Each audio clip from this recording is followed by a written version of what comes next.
Hey there, moon gazers. Tonight's story drifts upward, pale and silvery, a little colder than firelight, a little softer than sunlight, and just the tiniest bit unsettling. We're tilting our faces to the sky, but not too long, to one of history's strangest, most enduring questions. Why did people once believe the moon could drive you mad? Not just poets sighing at full moons, not just werewolf tales whispered around fires. Real doctors, judges, priests, and ordinary folk once swore the moon could scramble your thoughts, spark wild behaviour, and push fragile minds over the edge. Some said madness came with the full glow. Others blamed its shadowy pull, the way it stirred tides and perhaps the blood. You might raise an eyebrow now, and trust me, some skeptics did back then too. But for centuries, the idea clung like moonlight on dark water. From the word lunatic to asylum records, marked by lunar cycles, the belief shaped laws, medicine, and the way people looked up at the night sky. Before we wander through those candlelit courts, monastery halls, and quiet hospital wards, take a moment to tap, like if you enjoy these soft journeys into the stranger corners of history. And if you're new here, welcome. This is our cozy nook, where we trade the thunder of battles for the whispers of superstition, the quiet fears, and the oddly human details of the past. And if your eyelids are heavy, that's perfectly fine. The moon will still be waiting tomorrow, hanging over the same fields and rivers, watching with the same patient glow. Now, before we begin, tell me in the comments, where are you listening from tonight? What time of night is it for you? Is there a full moon outside your window, or just the hush of stars? I'd love to know what your evening feels like, so settle in. Pull a blanket around your shoulders, let the room grow still, and take one slow, steady breath. The moon is rising, and with it, our quiet tale. The belief that the moon could influence human behaviour and mental stability has deep roots in the mythologies of the ancient world. Long before scientific explanations of disease and mental health, societies often explained unusual or disruptive behaviour in supernatural terms. Because the moon was one of the most visible and mysterious forces in the night sky, it naturally became associated with cycles of life, fertility, change, and eventually madness. In Mesopotamia, one of the earliest cradles of civilization, the moon god Sin, or Nana, played a central role in religious and cultural life. Sin was associated with wisdom, timekeeping, and cycles, qualities that were critical in a society dependent on agriculture and seasonal rhythms. The lunar calendar structured daily existence, but it also implied that the moon's phases had power over the human body and mind. Cuneiform tablets describe Sin as both a benevolent and potentially dangerous deity. His waxing and waning were thought to influence fertility, human moods, and the success of crops. Priests interpreted omens from the moon, believing its condition reflected the health of society. For example, eclipses were viewed as moments of great danger, often linked to political instability or chaos. Although Mesopotamian texts do not explicitly equate the moon with insanity, they laid the foundation for connecting lunar cycles with human well-being. The notion that cosmic forces shaped human destiny created fertile ground for later associations between lunacy and lunar influence. In ancient Egypt, the moon was also tied to cycles of fertility, death, and rebirth.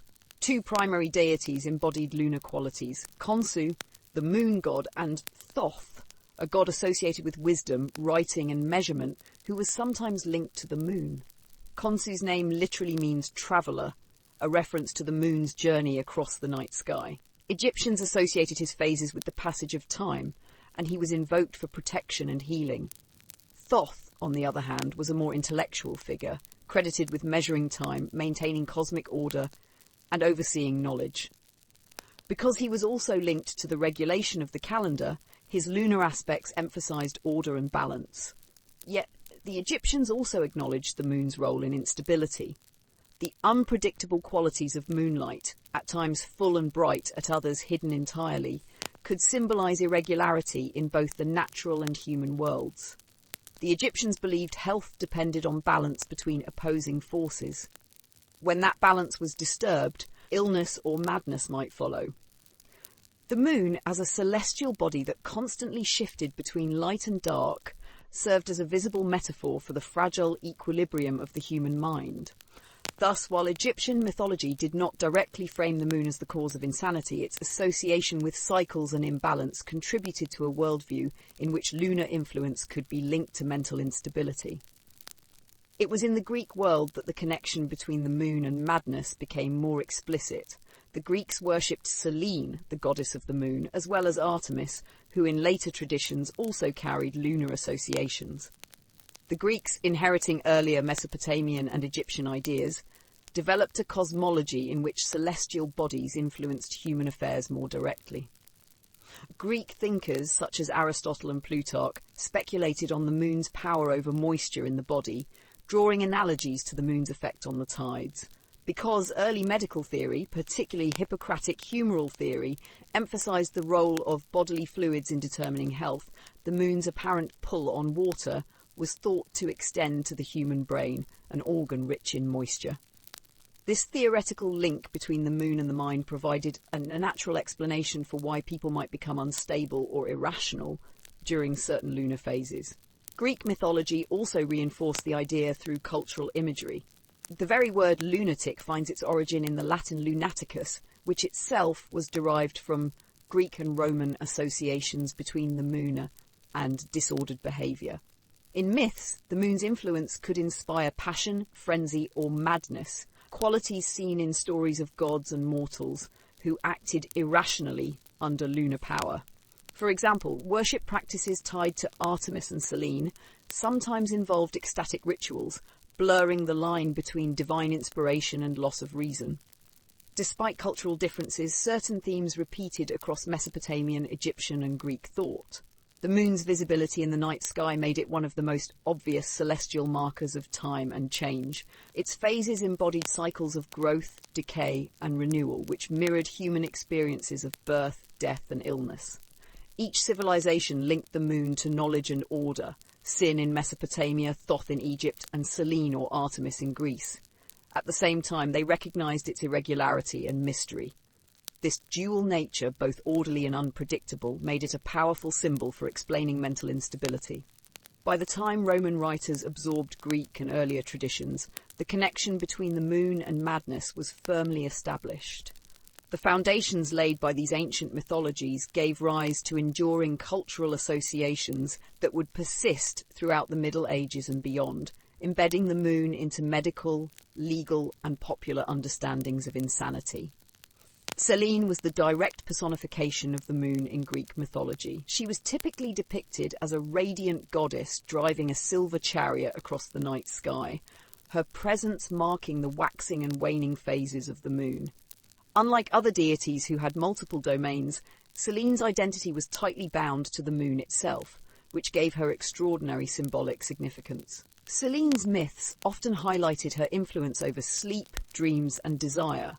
One of her most famous stories tells of her love for the mortal shepherd Endymion, whom she placed into an eternal sleep so she could visit him night after night. While the tale emphasizes love and immortality, it also underscores the moon's association with unconscious states, blurred boundaries between waking and dreaming, and the power of night to disrupt ordinary human experience. Greek writers, particularly in later periods, began to interpret Selene's domain as one connected to mental instability.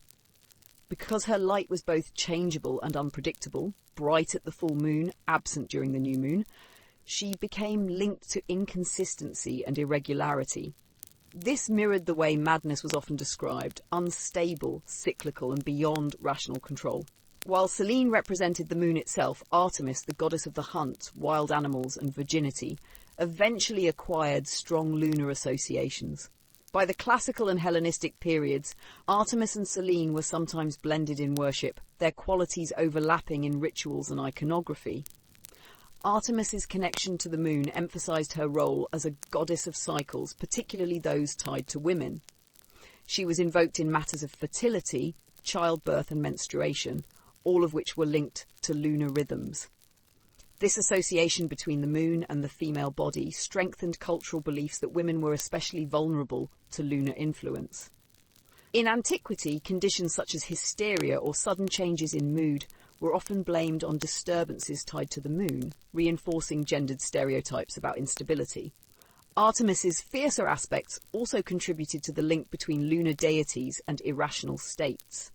Known for her temper and her vengeance against those who violated her boundaries, Artemis embodied sudden, uncontrollable outbursts.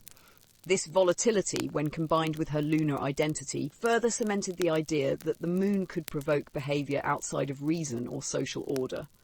Although Selene and Artemis were the most prominent, other figures also carried lunar connections that touched on themes of madness or ecstatic states. Hecate, associated with magic, crossroads and the night, was sometimes tied to the moon and invoked in rituals that involved altered states of consciousness.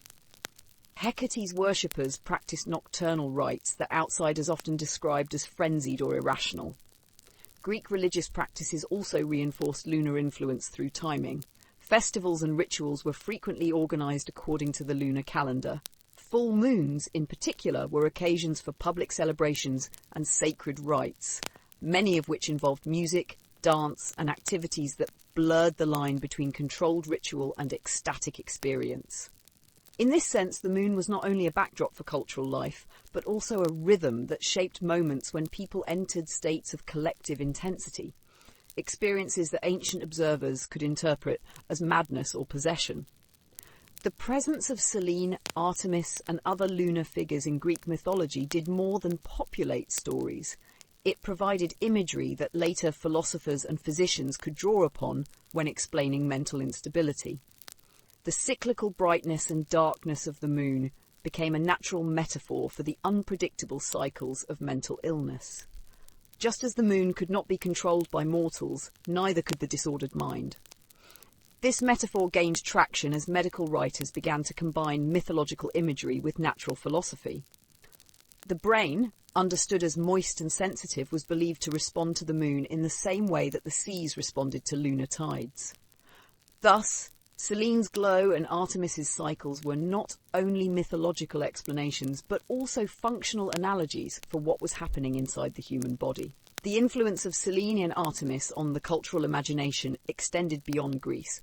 When Rome absorbed Greek mythology, Selene became lunar, and Artemis was closely identified with Diana, who retained strong lunar associations. Roman medical and legal texts carried forward the idea that lunar deities and their phases could impact human behaviour, leading to the development of terms like lunaticus, someone whose mind was disturbed under the moon. Through this continuity, the mythological framework surrounding Selene and Artemis helped shape centuries of belief that the moon was directly linked to human madness. Their stories gave structure to a worldview in which celestial cycles and mental health were inseparable, a perspective that would persist through medieval law, medicine, and folklore. The linguistic legacy of lunar goddesses such as Selene and Artemis can be seen most clearly in the development of the word lunatic. The term itself derives from the Latin lunaticus, meaning moonstruck or of the moon. Its emergence illustrates how ancient mythological associations gradually hardened into medical, legal, and cultural categories for describing people who behaved irrationally or suffered from mental illness. What began as symbolic connections between deities, cycles, and instability ultimately became embedded in language that carried enduring authority. The Romans inherited many Greek ideas about the moon and its power, but they adapted them into their own cultural framework. The goddess Luna, who embodied the moon, was worshipped in Rome with formal rites, and her imagery appeared widely on coins, inscriptions, and temples. Like Selene, she was depicted as a charioteer crossing the sky, her steady journey reinforcing the sense that lunar cycles governed natural rhythms. Alongside Luna, Diana, closely identified with Artemis, also became associated with lunar influence, especially in matters of fertility and women's health. These divine connections shaped how the Romans thought about irregular behaviour. If the moon's pull could be seen in tides and in the regulation of women's cycles, it seemed reasonable to extend the same logic to the mind.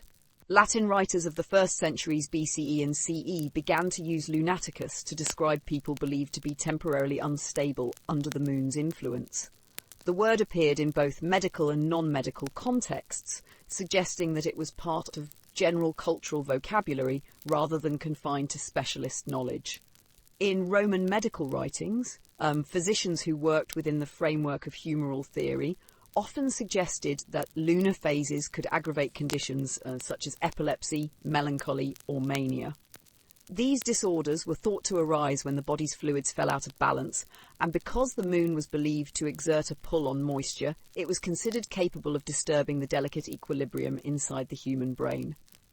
Thus, a patient whose symptoms worsened during a full moon could easily be described as lunaticus. Legal and administrative sources provide further evidence of the term's importance. Roman law often distinguished between individuals who were permanently incapable of managing their own affairs, often labelled idioti or idiots, and those who were subject to periodic disturbances, many of whom were described as lunatici. This distinction carried practical consequences. While permanent incompetence might mean lifelong guardianship, temporary conditions suggested the possibility of recovery, or at least intervals of normal behaviour. The idea that the moon influenced such episodes made sense within a society that carefully observed celestial cycles as markers of time and destiny. In this way, the word lunaticus was not only descriptive but also functional within legal frameworks, guiding decisions about responsibility, guardianship, and punishment. The persistence of the term into later periods shows how thoroughly the association between the moon and madness had been absorbed. As Latin became the scholarly language of medieval Europe, lunaticus was preserved in legal charters, medical treatises, and theological discussions. Monastic writers, influenced by both Roman inheritance and biblical symbolism, often noted that moonlight was deceptive, a pale reflection of the sun that could lead the weak-minded astray. The word lunatic carried this connotation of both natural and supernatural disturbance, situating sufferers at the intersection of medical theory, spiritual anxiety, and cultural tradition. By the High Middle Ages, the word had become commonplace in English and other European vernaculars. Translators of Latin legal and medical texts rendered lunaticus directly, and the term lunatic entered everyday speech to describe people seen as irrational, unstable, or dangerously unpredictable. Importantly, the word did not necessarily imply permanent madness. It often suggested a cyclical or episodic condition, thought to mirror the waxing and waning of the moon. This distinction shaped how such individuals were treated under law, where categories of temporary or intermittent madness continued to influence questions of culpability and property rights. The endurance of the word across centuries reveals both the authority of classical traditions and the deep human tendency to link the rhythms of the sky with the rhythms of the body. The moon's visibility made it an ever-present reminder of change, while its cycles provided a convenient framework for explaining irregularities in human behaviour. Calling someone a lunatic implied not only that they were irrational, but that their irrationality followed a recognisable pattern, tied to forces beyond human control. Even as scientific advances began to challenge older cosmologies, the word retained its power. In early modern Europe, physicians and natural philosophers who questioned astrology or humoral theory often still used lunatic as a descriptive category. The term migrated into official statutes, with laws referring to the care of idiots and lunatics, continuing the Roman distinction between permanent and cyclical incapacity. In this sense, the word carried both cultural weight and bureaucratic function, long after its original mythological associations had faded. By tracing the birth of the word lunatic from mythological imagery to legal terminology, it becomes clear how ancient beliefs about Selene, Artemis, and Luna left a durable imprint on language and institutions. What began as religious symbolism was transformed into a practical category, shaping how societies defined, explained, and managed mental illness. The persistence of the term across millennia demonstrates the remarkable staying power of lunar associations in human culture, ensuring that the link between the moon and madness would endure well beyond antiquity. The endurance of the word lunatic across languages and centuries reflects not only its cultural resonance, but also its foundation in early natural philosophy. Among the Greeks, the relationship between the moon and human behaviour was not left entirely to mythological imagery. It was investigated within medical and philosophical frameworks that sought rational explanations for mental disturbance. While the Greeks inherited mythological traditions linking Selene and Artemis to irregularity, they also attempted to situate lunar influence within theories of the body, fluids, and natural forces. This intellectual effort produced some of the earliest systematic attempts to explain madness as a phenomenon shaped by the cycles of the moon. Central to Greek medical thought was Hippocratic medicine, a tradition dating to the 5th and 4th centuries BCE. The Hippocratic corpus, a collection of texts attributed to Hippocrates and his followers, laid the groundwork for understanding health and illness through the balance of the 4 humours: blood, phlegm, yellow bile, and black bile. The brain, described in these writings as a moist and sensitive organ, was considered especially vulnerable to external influences. Because the moon visibly governed the tides, Hippocratic physicians reasoned that it must also exert a pull on the fluids within the human body. Madness, seizures, and other disturbances were therefore thought to intensify during the full moon, when lunar power was at its height. One of the most direct links between lunar cycles and mental illness in Greek medicine concerned epilepsy, often called the sacred disease. While some attributed seizures to divine intervention, Hippocratic writers argued that epilepsy was a natural disorder caused by imbalances in the brain's moisture and phlegm. They noted that seizures frequently occurred in connection with the lunar month, a pattern that seemed to confirm the moon's influence on the brain. In this way, the Greeks bridged myth and observation, blending traditional beliefs about divine power with empirical attention to recurring symptoms. Philosophers also weighed in on the question. Aristotle, writing in the 4th century BCE, suggested that the moon's effect on madness was connected to its influence on dew and moisture in the natural world. He observed that the full moon coincided with greater nighttime brightness and believed that this brightness stimulated the brain, disrupting sleep and causing agitation in susceptible individuals. Aristotle's reasoning illustrates the Greek approach. Rather than dismissing lunar influence, they sought to explain it through natural analogies. Plutarch, writing in the 1st century CE, advanced a similar view. In his treatise On the Face in the Moon, he speculated about the moon's ability to affect the mind, suggesting that its phases were linked to cycles of melancholy and mania. He drew attention to the moon's unique position as a celestial body visible to the human eye, yet mysterious in its effects, making it an ideal candidate for explaining irregular human behaviour. Such ideas reinforced the perception that madness was not random but cyclical, mirroring the waxing and waning of the lunar disk. Greek physicians also associated the moon with sleep disorders and disturbances of consciousness. Because sleep was believed to restore balance to the body, any disruption to it could be interpreted as dangerous. Bright moonlight during the full moon was thought to prevent proper rest, leaving the mind unsettled and more prone to irrational behaviour. Medical authors described patients who were restless, sleepless, or prone to delirium during nights of strong lunar light. In these accounts, the moon was not only a symbolic cause of madness, but a literal environmental factor shaping mental health. The Greek emphasis on cycles extended into legal and social frameworks. Individuals described as suffering from madness were often treated differently depending on whether their condition appeared permanent or episodic.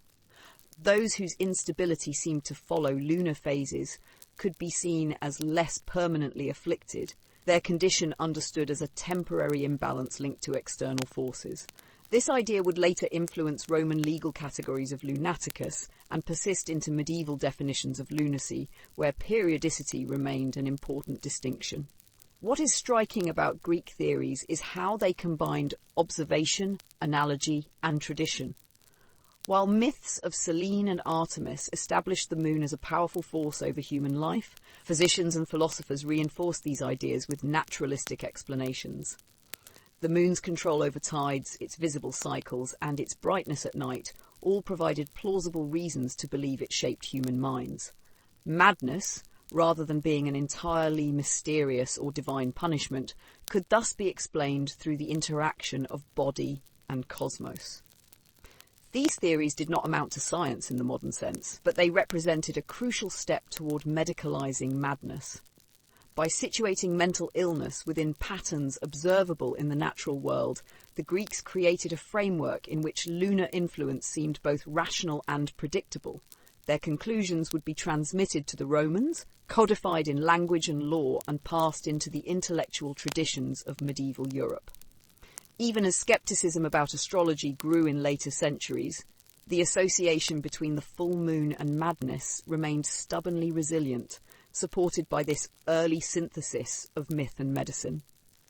The Romans inherited much of their medical and philosophical framework from the Greeks, but they filtered these ideas through their own cultural preoccupations with law, order, and social discipline. Greek speculation about the moon's influence on the brain provided a convenient rationale for Roman fears that lunacy was not only a private condition, but a public danger. The idea that madness could intensify during the full moon dovetailed with Roman anxieties about nighttime itself, a period long associated with disorder, criminality, and vulnerability. As a result, lunar influence was taken seriously, not only in medical writings, but also in legal discourse and public policy. Roman physicians built directly on the humoral theories articulated by Hippocrates and Galen. The physician Galen of Pergamum, active in the 2nd century CE, reinforced the notion that the moon's phases could exacerbate conditions of melancholy and mania. He argued that the brain, like the sea, responded to lunar cycles, and he described how epileptics often experienced seizures in synchrony with the full moon. These medical observations, though limited by the knowledge of the time, provided a veneer of scientific legitimacy to older cultural suspicions that madness was tied to lunar rhythms.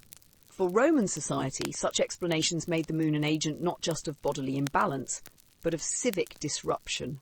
Nighttime already carried negative connotations in Roman life. Darkness was associated with secrecy, immorality, and criminality, as it allowed activities outside the surveillance of the state. The moon, when full, illuminated these hours in unsettling ways. Instead of providing comfort, its brightness was often imagined to expose individuals to harmful influence. Writers described the full moon as a period when tempers flared, irrational decisions were made, and dangerous impulses surfaced. In the Roman worldview, these behaviours did not only threaten individuals, but also risked destabilising households and communities. The legal language of Rome reveals how deeply the association between lunar influence and madness was embedded in official categories. Roman law made a clear distinction between the furiosus, someone considered permanently insane, and the lunaticus, someone afflicted episodically, often under the influence of the moon. This distinction mattered greatly in matters of guardianship, inheritance, and criminal responsibility.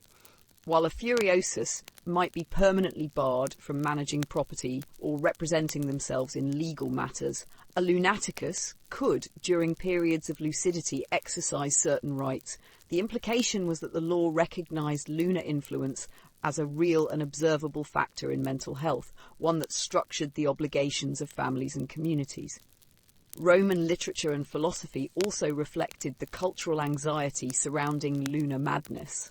Pliny the Elder, in his Natural History, discussed the effects of the moon on both nature and human beings, noting its ability to draw out moisture and influence health. Although his remarks were often framed in the context of broader natural philosophy, they reinforced the perception that the moon's power extended into the human mind. Similarly, Cicero, though more sceptical of astrology, acknowledged the cultural weight of lunar explanations for erratic behaviour. The prevalence of these references suggests that even the educated elite accepted lunar madness as a legitimate explanatory framework, whether or not they endorsed it fully. In everyday life, the fear of lunar influence was evident in popular superstition. Household rituals and protective charms were sometimes employed during full moons to safeguard against instability.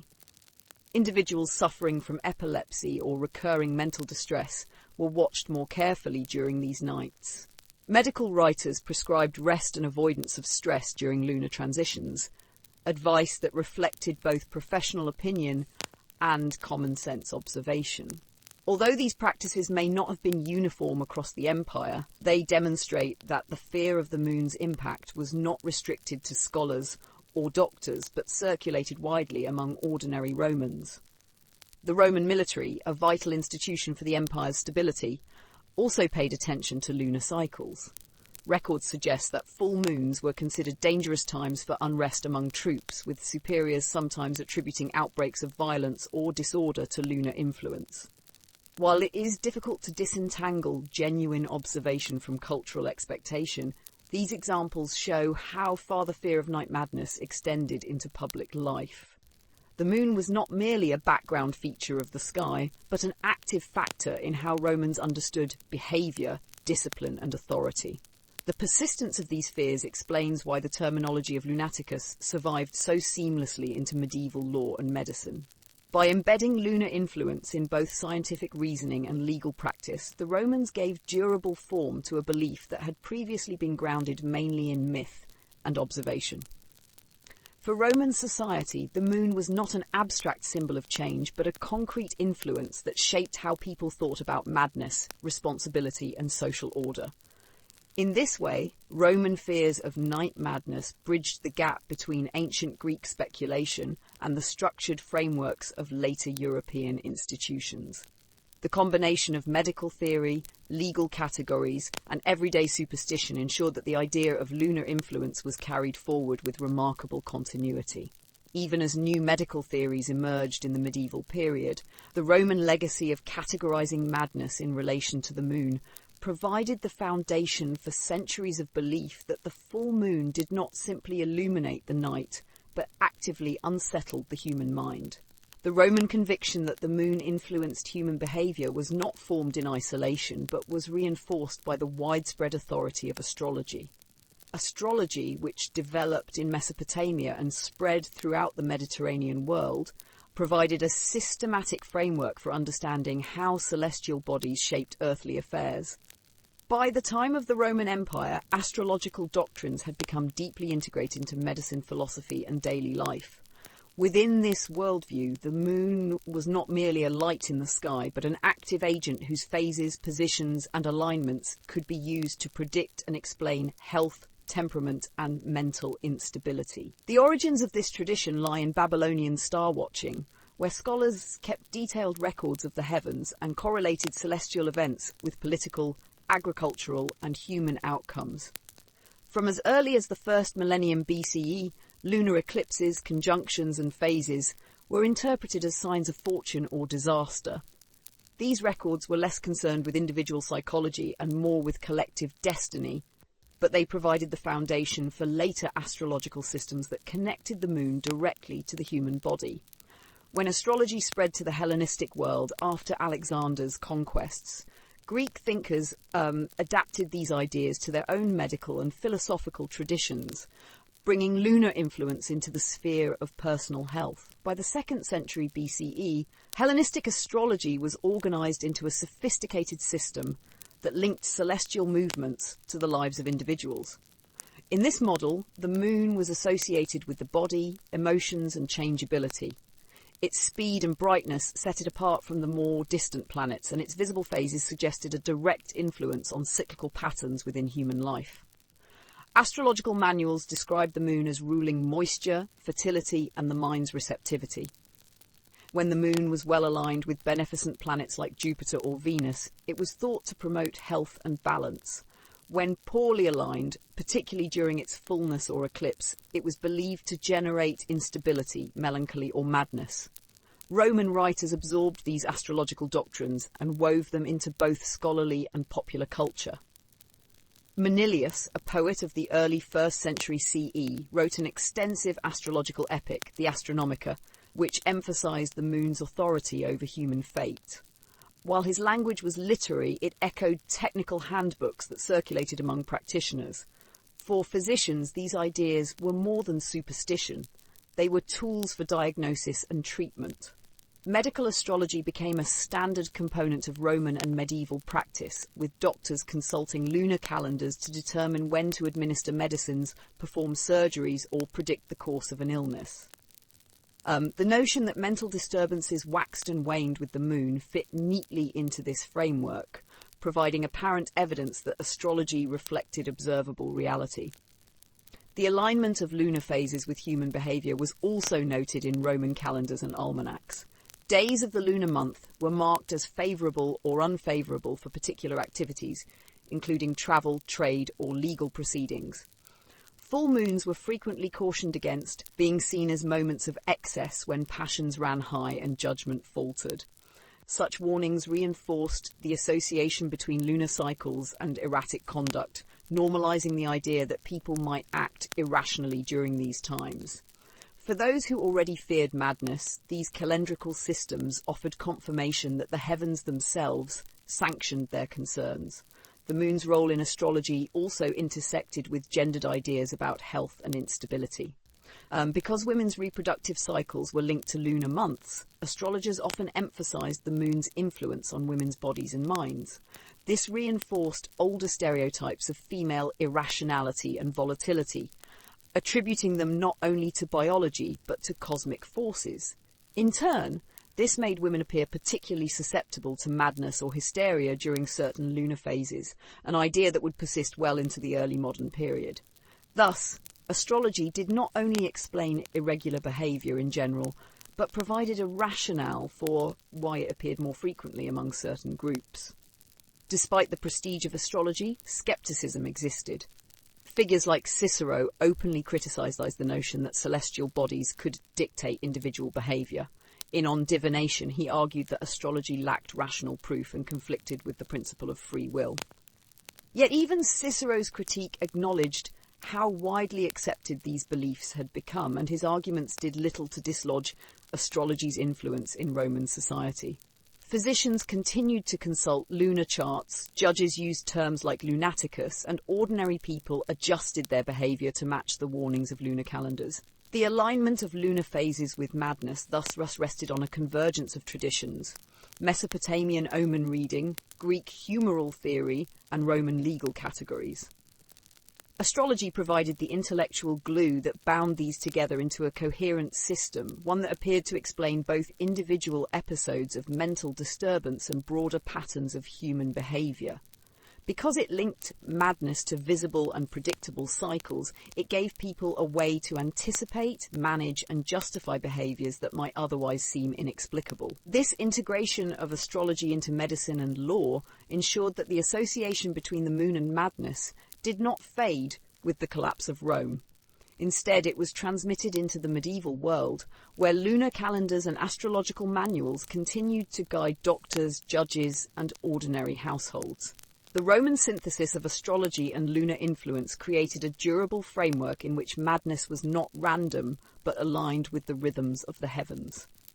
That framework would shape European thought for centuries, ensuring that the full moon remained synonymous with instability and irrationality long after the intellectual foundations of astrology were challenged. The intellectual framework of astrology gave formal justification for linking the moon to mental instability, but outside scholarly circles, these ideas also circulated widely in folklore. In Roman society and in the cultures that succeeded it, the full moon became a popular explanation for erratic, dangerous, or simply unusual behaviour. While astrology provided the technical vocabulary, folklore reflected how ordinary people lived with and interpreted the lunar cycle in their daily lives. These beliefs show how the association between the moon and madness was not confined to doctors and philosophers, but was embedded in the broader cultural imagination. Folkloric accounts often highlighted the full moon as a period of excess and unpredictability. Farmers, sailors, and city dwellers alike claimed to observe changes in temperament and conduct during lunar brightness. Stories circulated of quarrels breaking out, sleep disturbed, or animals behaving strangely when the moon was full. For communities with limited medical resources, such observations carried significant explanatory power. If someone suffered seizures, hallucinations, or violent mood swings, these events were more easily accepted if they coincided with a visible and powerful celestial phenomenon. In this way, the moon served as a convenient framework for interpreting experiences that were otherwise frightening and unexplainable. One persistent theme in folklore was the connection between the full moon and violence or crime. Roman writers commented on the prevalence of unrest at night, and in later medieval accounts, this belief only grew stronger. The moon's brightness was thought to embolden individuals who might otherwise have remained hidden. Disorderly conduct, theft, or assaults were often reported as being more common under a full moon, reinforcing the impression that lunar light did not simply illuminate but actively provoke disruptive behaviour. Though statistical evidence was lacking, the persistence of this theme suggests that people interpreted unusual events through the lens of lunar influence. The moon's link to animals also contributed to its folkloric association with madness. Dogs were believed to howl more frequently during full moons, and their nocturnal restlessness was taken as evidence of the moon's disruptive power. In agricultural communities, livestock were sometimes reported as being uneasy or unsettled during these nights. Such observations helped strengthen the perception that lunar cycles disturbed not only humans but the wider natural world. If animals could be affected, it seemed logical that people might also succumb to lunar influence, particularly in their more fragile or unstable states. Folklore also connected the moon to supernatural transformations, which were often framed as extreme forms of madness. The most enduring of these associations is the belief in werewolves. While stories of men turning into wolves or wolf-like creatures predated Greco-Roman civilization, they became closely tied to the cycles of the full moon in medieval Europe. The transformation itself was described as a kind of madness or possession, with the individual losing control of reason and succumbing to bestial instincts. The werewolf motif combined medical, moral, and cosmic fears. Madness was not only dangerous but monstrous, and the full moon was the trigger. Even though such tales fall more into the realm of myth than documented history, their widespread circulation illustrates how strongly the full moon was imagined as a force of destabilization. Another recurring folkloric theme was the disruption of sleep and dreams. Long before modern discussions of insomnia, people observed that the brightness of the full moon disturbed rest. Nighttime was expected to be dark, and when the moon created shadows or illuminated the sky, it unsettled expectations of proper sleep. Folklore described sleeplessness, nightmares, or wandering behaviour as products of lunar light. Because rest was considered essential for both physical and mental health, the association between moonlit nights and disordered minds appeared plausible and enduring. By late antiquity and the early medieval period, these folkloric themes merged with religious interpretations. Christian writers, influenced by Roman and Greek traditions, often described the moon as a symbol of instability, contrasting it with the sun's steadiness. In this moral framework, the moon's shifting phases reflected spiritual weakness, while the full moon became a dangerous moment of exposure. Popular belief absorbed these ideas, reinforcing the notion that mental instability was aligned with lunar cycles. While scholars debated the precise mechanisms, ordinary people relied on folklore to structure their understanding of strange behaviour. The persistence of these stories ensured that the moon remained central to explanations of madness long after astrology's authority began to weaken. Even in later centuries, when natural philosophy increasingly questioned the causal role of celestial bodies, folklore preserved the association in everyday speech. Expressions like moonstruck or mad as a lunatic carried with them centuries of accumulated belief, rooted in observations, superstitions, and cultural memory. Taken together, folklore about the full moon demonstrates the depth of human effort to find meaning in visible cycles. In societies with limited medical knowledge, the moon offered a powerful and immediate explanation for behaviours that were disruptive or frightening. While astrology supplied technical arguments, folklore gave the belief emotional and cultural weight, embedding it into the fabric of daily life. The result was an enduring association between the full moon and madness that survived across generations and geographic boundaries. As the Roman Empire gave way to the Christianized societies of medieval Europe, the association between the moon and madness did not disappear. Instead, it was reshaped within the framework of Christian theology, morality, and demonology. The Church inherited a world already steeped in Greco-Roman medical theories, astrological traditions, and popular folklore, but it interpreted these ideas through a lens that emphasized spiritual order and the constant struggle between divine light and diabolical darkness. Within this worldview, the moon's shifting phases and unsettling brightness became fertile ground for symbolic interpretations. It was often presented not simply as a natural body, but as a sign of instability, deception, and even demonic influence. Christian writers frequently contrasted the sun and the moon to illustrate moral truths. The sun, constant and unchanging, represented Christ, divine authority and eternal stability. The moon, by contrast, was unstable, waxing and waning in its borrowed light. Its mutability was often taken as a metaphor for human weakness, moral inconsistency, and susceptibility to sin. Theologians such as Augustine emphasized that the moon's light was only a reflection, not its own source, which reinforced the idea that it was inferior, derivative, and potentially misleading. In this symbolic framework, associating the moon with madness was a natural step. The disordered mind, like the moon, lacked the stability of the sun and was prone to fluctuation. In biblical exegesis, the moon often carried negative connotations when discussed in relation to spiritual danger. For instance, Psalm 121 includes the line, "The sun shall not smite thee by day, nor the moon by night." Medieval commentators interpreted this passage as a reference to real dangers believed to come from moonlight, including illness and lunacy. Sermons and moral treatises reminded audiences that the moon's influence could disturb both body and soul, and that faith and prayer were necessary defences against its effects. Thus, biblical authority was invoked to reinforce long-standing cultural associations between lunar cycles and mental instability. The moon also acquired a prominent role in demonological thought. Medieval scholars who wrote about demonic possession often noted that symptoms of madness or erratic behaviour worsened during full moons. This was not only consistent with ancient medical ideas, but also with the Christian conviction that demons exploited moments of human weakness. Just as eclipses were feared as signs of cosmic disorder, so too were nights of the full moon regarded as opportunities for diabolical influence. Accounts of possessions and exorcisms often included references to lunar phases, suggesting that both clerics and lay people expected an intensification of supernatural activity during these periods. Medieval penitentials and handbooks for confessors also reveal the integration of lunar symbolism into moral regulation. Sexual sin, intoxication, and violence were sometimes reported as being more common under the moon's light, and preachers warned that the devil used the full moon to tempt individuals into lapses of discipline. In this sense, madness was interpreted not only as a medical problem, but as a moral and spiritual failing, heightened by the moon's deceptive glow. Folklore about nocturnal disorder, already strong in earlier centuries, now found a place within theological explanations of temptation and sin.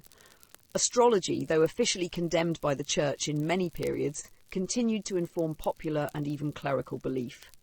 Lunar calendars were widely used to mark feast days, agricultural cycles, and times for medical procedures, and these same systems often carried warnings about dangerous days. Even when clerical authorities criticised astrology as a threat to Christian faith, they often accepted the practical observation that certain phases of the moon coincided with illness, disorder, or unrest. The result was a complicated relationship. Astrology was distrusted as a rival source of authority, but lunar influence remained embedded in Christian explanations of madness and possession. This dual framework, part theological, part folkloric, meant that medieval Europeans could interpret lunar madness in multiple ways simultaneously. A sleepless night under the full moon might be described by a physician as a natural imbalance of humours, by a preacher as evidence of sin or demonic temptation, and by a neighbour as proof of a curse or possession. The moon's ambiguous place in Christian symbolism allowed all of these explanations to coexist, reinforcing rather than undermining the association between lunar cycles and mental instability. By embedding the moon in both moral allegory and demonological theory, the medieval church ensured that its influence over madness remained a central part of European thought. The image of the moon as a source of deception, weakness, and danger harmonized with older classical traditions while also giving them new theological depth. For the medieval mind, madness was not only an earthly condition, but a battleground in which celestial cycles, human frailty, and demonic forces all converged. The integration of the moon into Christian symbolism and demonology provided fertile ground for linking lunar phases to madness and possession in medieval Europe.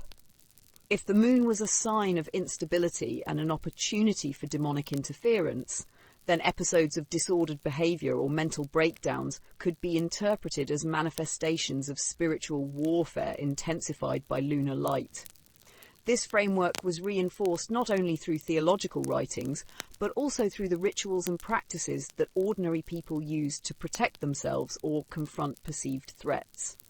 The result was a culture in which the moon's cycles were thought to mark predictable moments when madness and possession were more likely to occur. Accounts of possession in medieval chronicles often highlighted the timing of symptoms. Victims who screamed uncontrollably, convulsed, or spoke in strange voices were sometimes said to worsen during the full moon. Clerical writers described these individuals as being seized or troubled at particular lunar phases, suggesting that demons took advantage of human vulnerability when the moon was strongest. These associations reflected continuity with earlier Greco-Roman medical theories, but reframed them within a Christian context. What had once been described as natural imbalance was now frequently interpreted as supernatural affliction. Exorcism rituals, which became increasingly codified during the Middle Ages, sometimes made reference to lunar cycles. Priests and theologians debated whether certain days were more effective for driving out spirits, and popular belief often held that the full moon was a dangerous period when exorcisms were more likely to be necessary. Manuals for clergy occasionally included prayers specifically designed for nights of bright moonlight, indicating that the association between lunar phases and possession had become normalized in pastoral practice. While not all ecclesiastical sources endorse this directly, the survival of such rituals shows that both clergy and laity treated moonlight as a factor in spiritual health. At the same time, popular traditions outside official church doctrine developed their own set of protective rituals against lunar influence. Villagers used charms, prayers, and symbolic actions during the full moon to guard against madness or possession. Some of these practices were syncretic, blending Christian prayers with older folk customs. For example, reciting the Lord's Prayer while turning away from the moonlight was thought to shield an individual from lunacy, while certain herbs gathered under specific lunar conditions were believed to ward off both illness and evil spirits. These practices reveal how deeply the belief in lunar madness had penetrated everyday life, shaping not only how people explained unusual behaviour, but also how they prepared for and attempted to prevent it. The fear of moonlight also intersected with collective rituals carried out under its glow. While many Christian festivals were timed according to the lunar calendar, not all were sanctioned by the church, and some were viewed with suspicion. Nighttime gatherings during the full moon, whether for dancing, feasting, or agricultural celebrations, were sometimes condemned as dangerous or even diabolical. Critics argued that such rituals opened the door to madness and possession, since the moon's light was thought to weaken reason and invite demonic influence. In this way, natural cycles became moralized. To gather under the moon was not simply to mark time, but to risk one's mental and spiritual stability. Interestingly, some medical writers of the medieval period continued to echo earlier Hippocratic and Galenic views by attributing lunacy to the moon's effect on the humours, particularly in the brain. However, these explanations often overlapped with or were supplemented by religious interpretations. A physician might describe a patient as being susceptible to seizures or delirium during full moons due to bodily imbalance, while a priest might attribute the same symptoms to possession. Rather than contradicting one another, these perspectives often coexisted, with treatment combining medical remedies and religious rituals. For families and communities dealing with madness, the moon provided a unifying explanation, regardless of whether the response was medical, spiritual, or folkloric. The result was a society in which madness, possession, and ritual were tied together through the recurring rhythm of the moon. Episodes of mental instability were not seen as random or isolated, but as predictable, linked to a celestial pattern visible to all. This predictability gave meaning to suffering and provided a timetable for intervention, whether through exorcism, protective charms, or medical care. Yet it also reinforced fear. If the full moon was known to bring disorder, then each cycle became a moment of communal anxiety. when families and neighbours braced themselves for outbreaks of madness or signs of possession. By the later Middle Ages, these ideas had become deeply entrenched. The moon was not only a symbol of instability in theological writing, but also a practical concern in local communities, shaping how people understood and responded to madness. Possession, whether real or perceived, was believed to flare under its light, and rituals, both official and popular, sought to manage this recurring threat. In this way, the medieval world inherited and transformed ancient lunar theories, embedding them in practices that reinforced the conviction that the full moon was a catalyst for madness and a stage for demonic activity. The widespread belief that the moon intensified madness and possession found reinforcement in the writings of medieval monks, scholars, and physicians. These literate communities produced the texts that shaped both elite and popular thought, and their records demonstrate how lunar cycles were woven into explanations of mental instability. While folklore and rituals at the village level gave voice to local anxieties, monasteries and universities codified these associations in commentaries, calendars, and treatises that carried authority across Christendom.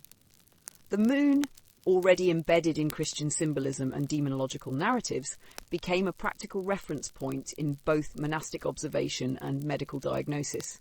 Monastic writers, who were often responsible for preserving and transmitting classical knowledge, carried forward Greco-Roman ideas about lunar influence. They had access to works by Hippocrates, Galen, and Pliny the Elder, and they frequently cited these sources when discussing health. In many commentaries, monks observed that just as the moon controlled tides, so too did it exert a pull on the fluids of the human body. The brain, thought to be rich in moisture, was considered especially vulnerable. Thus, madness, seizures, and sleep disorders were described as worsening at the full moon, echoing both classical medicine and Christian symbolism of instability. For monks who lived according to lunar-based calendars for liturgical feasts, the alignment of mental illness with lunar phases seemed an intuitive part of natural order. Lunar cycles also shaped the rhythm of monastic life. The calculation of Easter, for example, relied on the Paschal full moon, and many feasts were determined by lunar reckoning. Because of this, monks were particularly attentive to phases of the moon, recording them in chronicles and calendars. These same calendars often contained marginal notes on favourable and unfavourable days, blending astronomy, astrology, and Christian ritual. In such contexts, notes about lunacy and seizures occurring at full moon fit seamlessly into broader systems of observation. The monastic record therefore provided both religious and practical reinforcement for the conviction that lunar cycles affected the mind. Medical writings of the medieval period reveal a similar reliance on lunar phases for understanding madness. Physicians trained in the Galenic tradition emphasized the need to time treatments according to the movement of the moon.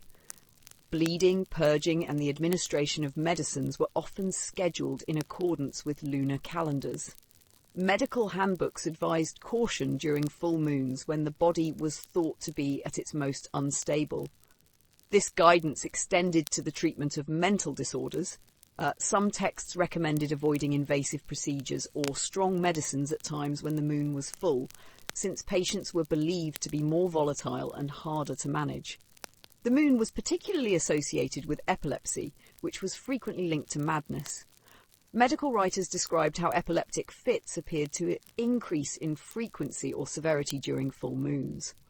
Such observations were recorded in both Latin and vernacular texts, reinforcing the association across social strata. Epilepsy itself was sometimes referred to as the moon sickness, reflecting a common understanding that lunar phases could trigger attacks. The overlap between epilepsy, possession, and madness made the moon an explanatory constant across different categories of disorder.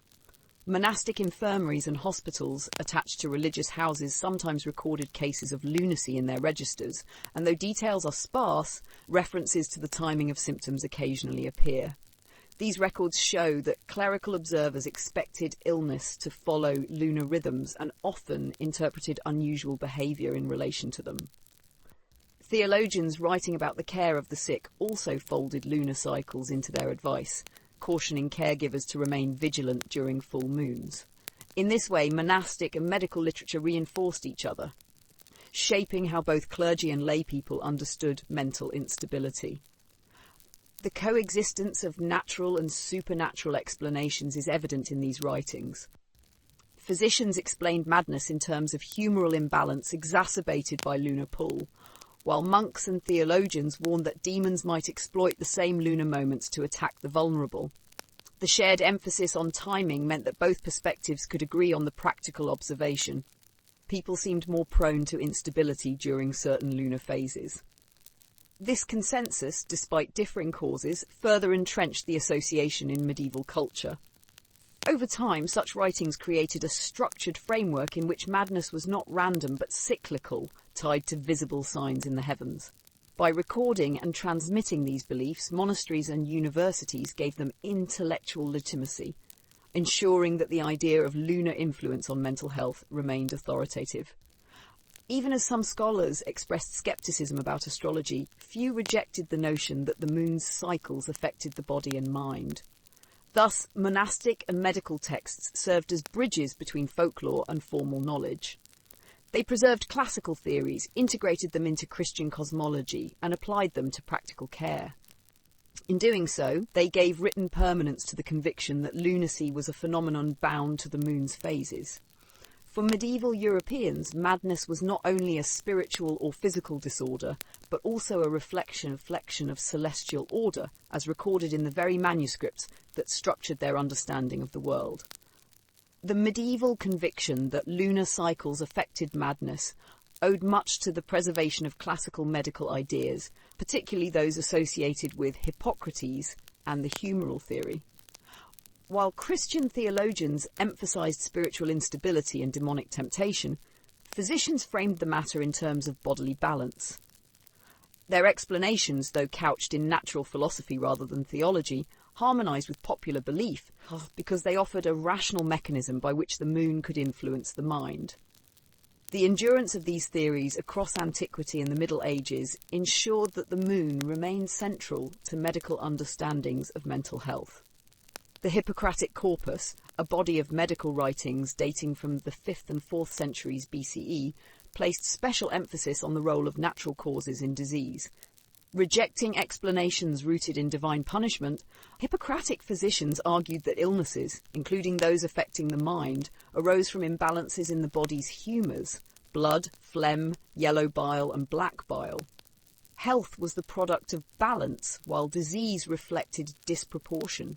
Because the moon visibly governed the tides and influenced the natural environment, Hippocratic thinkers concluded that it must exert a similar effect on the fluids within the human body. In this framework, the brain was regarded as a moist and delicate organ, vulnerable to external forces. The moon, waxing and waning with regularity, was thought to intensify or relieve humoral imbalances. During the full moon, when its power was greatest, patients prone to instability might experience heightened symptoms, seizures, delirium, or mania. The connection between epilepsy and the moon was especially strong. One text from the Hippocratic corpus on the sacred disease explicitly rejected the idea that epilepsy was of divine origin, insisting instead that it stemmed from natural causes within the brain. Yet even as the treatise rejected supernatural explanations, it still acknowledged the moon's role in aggravating the condition. By connecting epilepsy to lunar cycles, Hippocratic medicine reinforced the notion that celestial rhythms shaped human health in predictable ways. Humoral theory also provided an explanation for why mental instability appeared cyclical. Just as the moon waxed and waned, so too did symptoms rise and fall with bodily fluids. The phases of the moon were imagined as external signals that mirrored internal states. Patients described as lunatic were therefore understood to be responsive to these external rhythms. Their madness was not constant but fluctuated in accordance with the pull of the moon on the brain's moisture. In this way, Hippocratic medicine gave cultural belief a structured, naturalistic vocabulary. These ideas did not remain confined to Greece. Through the writings of Galen, who expanded upon Hippocratic medicine in the 2nd century CE, humoral theory became the dominant medical paradigm of the Roman and medieval worlds. Galen emphasized the importance of balancing the humours through diet, exercise, and medical intervention, and he reiterated the moon's capacity to disturb this balance. His texts, preserved and transmitted through both Latin and Arabic translations, shaped European medicine for over a millennium. When medieval physicians timed their treatments according to lunar calendars, they were directly applying a framework that reached back to Hippocrates. In practice, this meant that madness was treated not only with spiritual remedies, but also with therapies designed to restore humoral equilibrium. Physicians recommended bloodletting, purging, or the use of cooling herbs during lunar phases associated with agitation. Patients were sometimes instructed to avoid exertion or stress during full moons, echoing advice found in earlier medical texts. Though the results were likely inconsistent, the very act of aligning treatment with lunar cycles reinforced the authority of the belief. The moon was not a distant celestial body, but an immediate factor in the daily management of health. The enduring appeal of Hippocratic and Galenic theories lay in their ability to bridge observation with explanation. People could see that tides responded to the moon. They could observe that some individuals appeared more restless during full moons. Humoral theory provided a framework that made these observations intelligible, tying them to the internal workings of the body. The result was a model of madness that was natural rather than supernatural, yet still compatible with cultural and religious understandings of instability. By the time these texts were studied in monastic scriptoria and medieval universities, the link between the moon and madness was no longer a matter of speculation, but a cornerstone of medical teaching. The Hippocratic rejection of divine punishment, combined with the humoral emphasis on bodily balance, gave medieval physicians a vocabulary that distinguished their work from purely theological explanations, while still affirming the moon's influence. Thus, when families or communities described their loved ones as lunatic, they were echoing a medical tradition that reached back to the earliest systematic physicians of Greece. The authority of Hippocrates ensured that the moon remained central to medical thought well into the Renaissance. Even as new theories emerged, the idea that mental instability rose and fell with lunar phases retained its plausibility. This continuity demonstrates the durability of humoral theory as both a medical framework and a cultural lens. It also illustrates how the moon, by virtue of its visibility and regularity, became an enduring symbol and suspected cause of human madness across more than 1,000 years of history. The consolidation of Hippocratic medicine in the ancient world set the stage for the towering influence of Galen of Pergamum. Galen was one of the most prolific medical writers of antiquity, and his synthesis of earlier theories shaped medical practice in both the Greco-Roman world and medieval Europe. Building upon Hippocrates, Galen placed great emphasis on the balance of the four humours, but he extended these ideas with his own observations and interpretations. For Galen, the moon was not simply a distant celestial object, but a significant agent in shaping health, particularly in disorders of the mind. His writings on melancholy, mania, and epilepsy reinforced the conviction that lunar phases could aggravate conditions of instability, a conviction that would endure for more than a millennium. Galen's view of the brain as the central organ of sensation and thought made it particularly important in discussions of madness.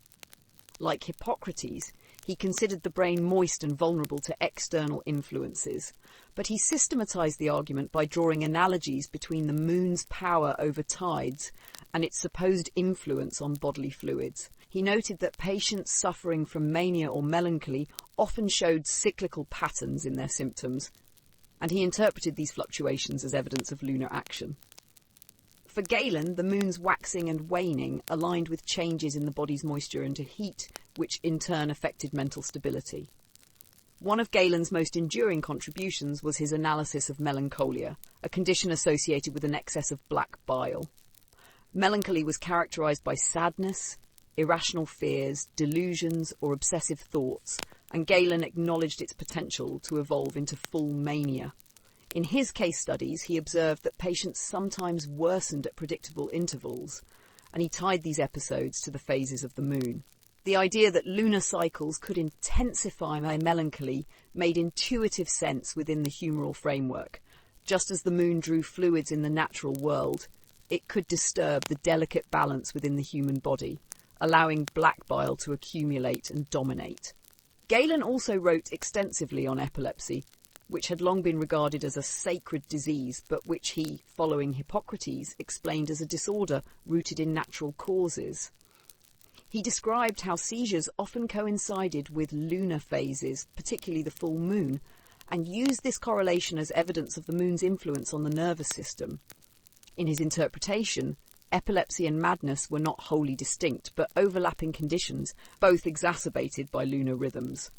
His authority gave medical legitimacy to the idea that the moon could act directly upon the human body to produce episodes of irrationality or convulsion. Beyond his clinical observations, Galen reinforced the importance of timing treatments according to lunar cycles. He recommended that physicians consider the phases of the moon when performing bloodletting, administering medicines, or managing patients with mental disorders. Full moons, he cautioned, were periods of heightened vulnerability when the body was less stable and more prone to dangerous reactions. This advice reflected his conviction that the moon's gravitational pull, though he would not have used that modern term, disrupted internal balance, and it encouraged physicians to align their interventions with the heavens. The prestige of Galen's writings ensured that these ideas were not easily dismissed. His works were translated into Latin, Syriac and Arabic, and they circulated widely throughout the medieval world. Scholars in Islamic centres of learning such as Baghdad and Cordoba studied, commented on and expanded Galen's theories, transmitting them back to Europe in the High Middle Ages. In these contexts, his views on lunar influence retained their authority, shaping medical curricula in universities and informing the practice of physicians across Christendom. When medieval doctors spoke of lunacy as a natural disorder, they did so in Galenic terms, relying on his synthesis of humoral theory and celestial influence. Importantly, Galen's model blurred the line between medical science and cultural belief. While his explanations were naturalistic rather than supernatural, they resonated strongly with popular ideas that the full moon made people restless, violent, or insane. His authority thus created a bridge between scholarly medicine and folklore, ensuring that both elite and popular traditions reinforced one another. This convergence of observation, theory, and cultural expectation made the association between the moon and madness extremely durable. By the time Galen's works were being copied and studied in medieval scriptoria, his interpretation of melancholia and lunar influence had become foundational knowledge. To challenge it was to challenge the entire framework of humoral medicine. As a result, his descriptions of lunar cycles and their effect on the mind carried enormous weight, shaping medical discourse for over 1,000 years. Even as new intellectual movements emerged in the Renaissance and Enlightenment, references to Galen's authority continued to lend credibility to the belief that the moon had a tangible role in producing madness. In this way, Galen extended and deepened the legacy of Hippocratic thought, embedding lunar influence into the very core of medical theory. His writings on melancholy and epilepsy, combined with his practical instructions for physicians, ensured that the medical moon remained a fixture of European thought long after the decline of the Roman Empire. For centuries, to speak of lunacy was not simply to rely on myth or superstition, but to invoke the authority of one of antiquity's most celebrated physicians. The dominance of Galen's writings in medieval universities meant that lunar influence was not a marginal theory, but a standard feature of medical education. Physicians trained in the Galenic tradition were expected to consider celestial cycles when diagnosing, treating, and advising patients.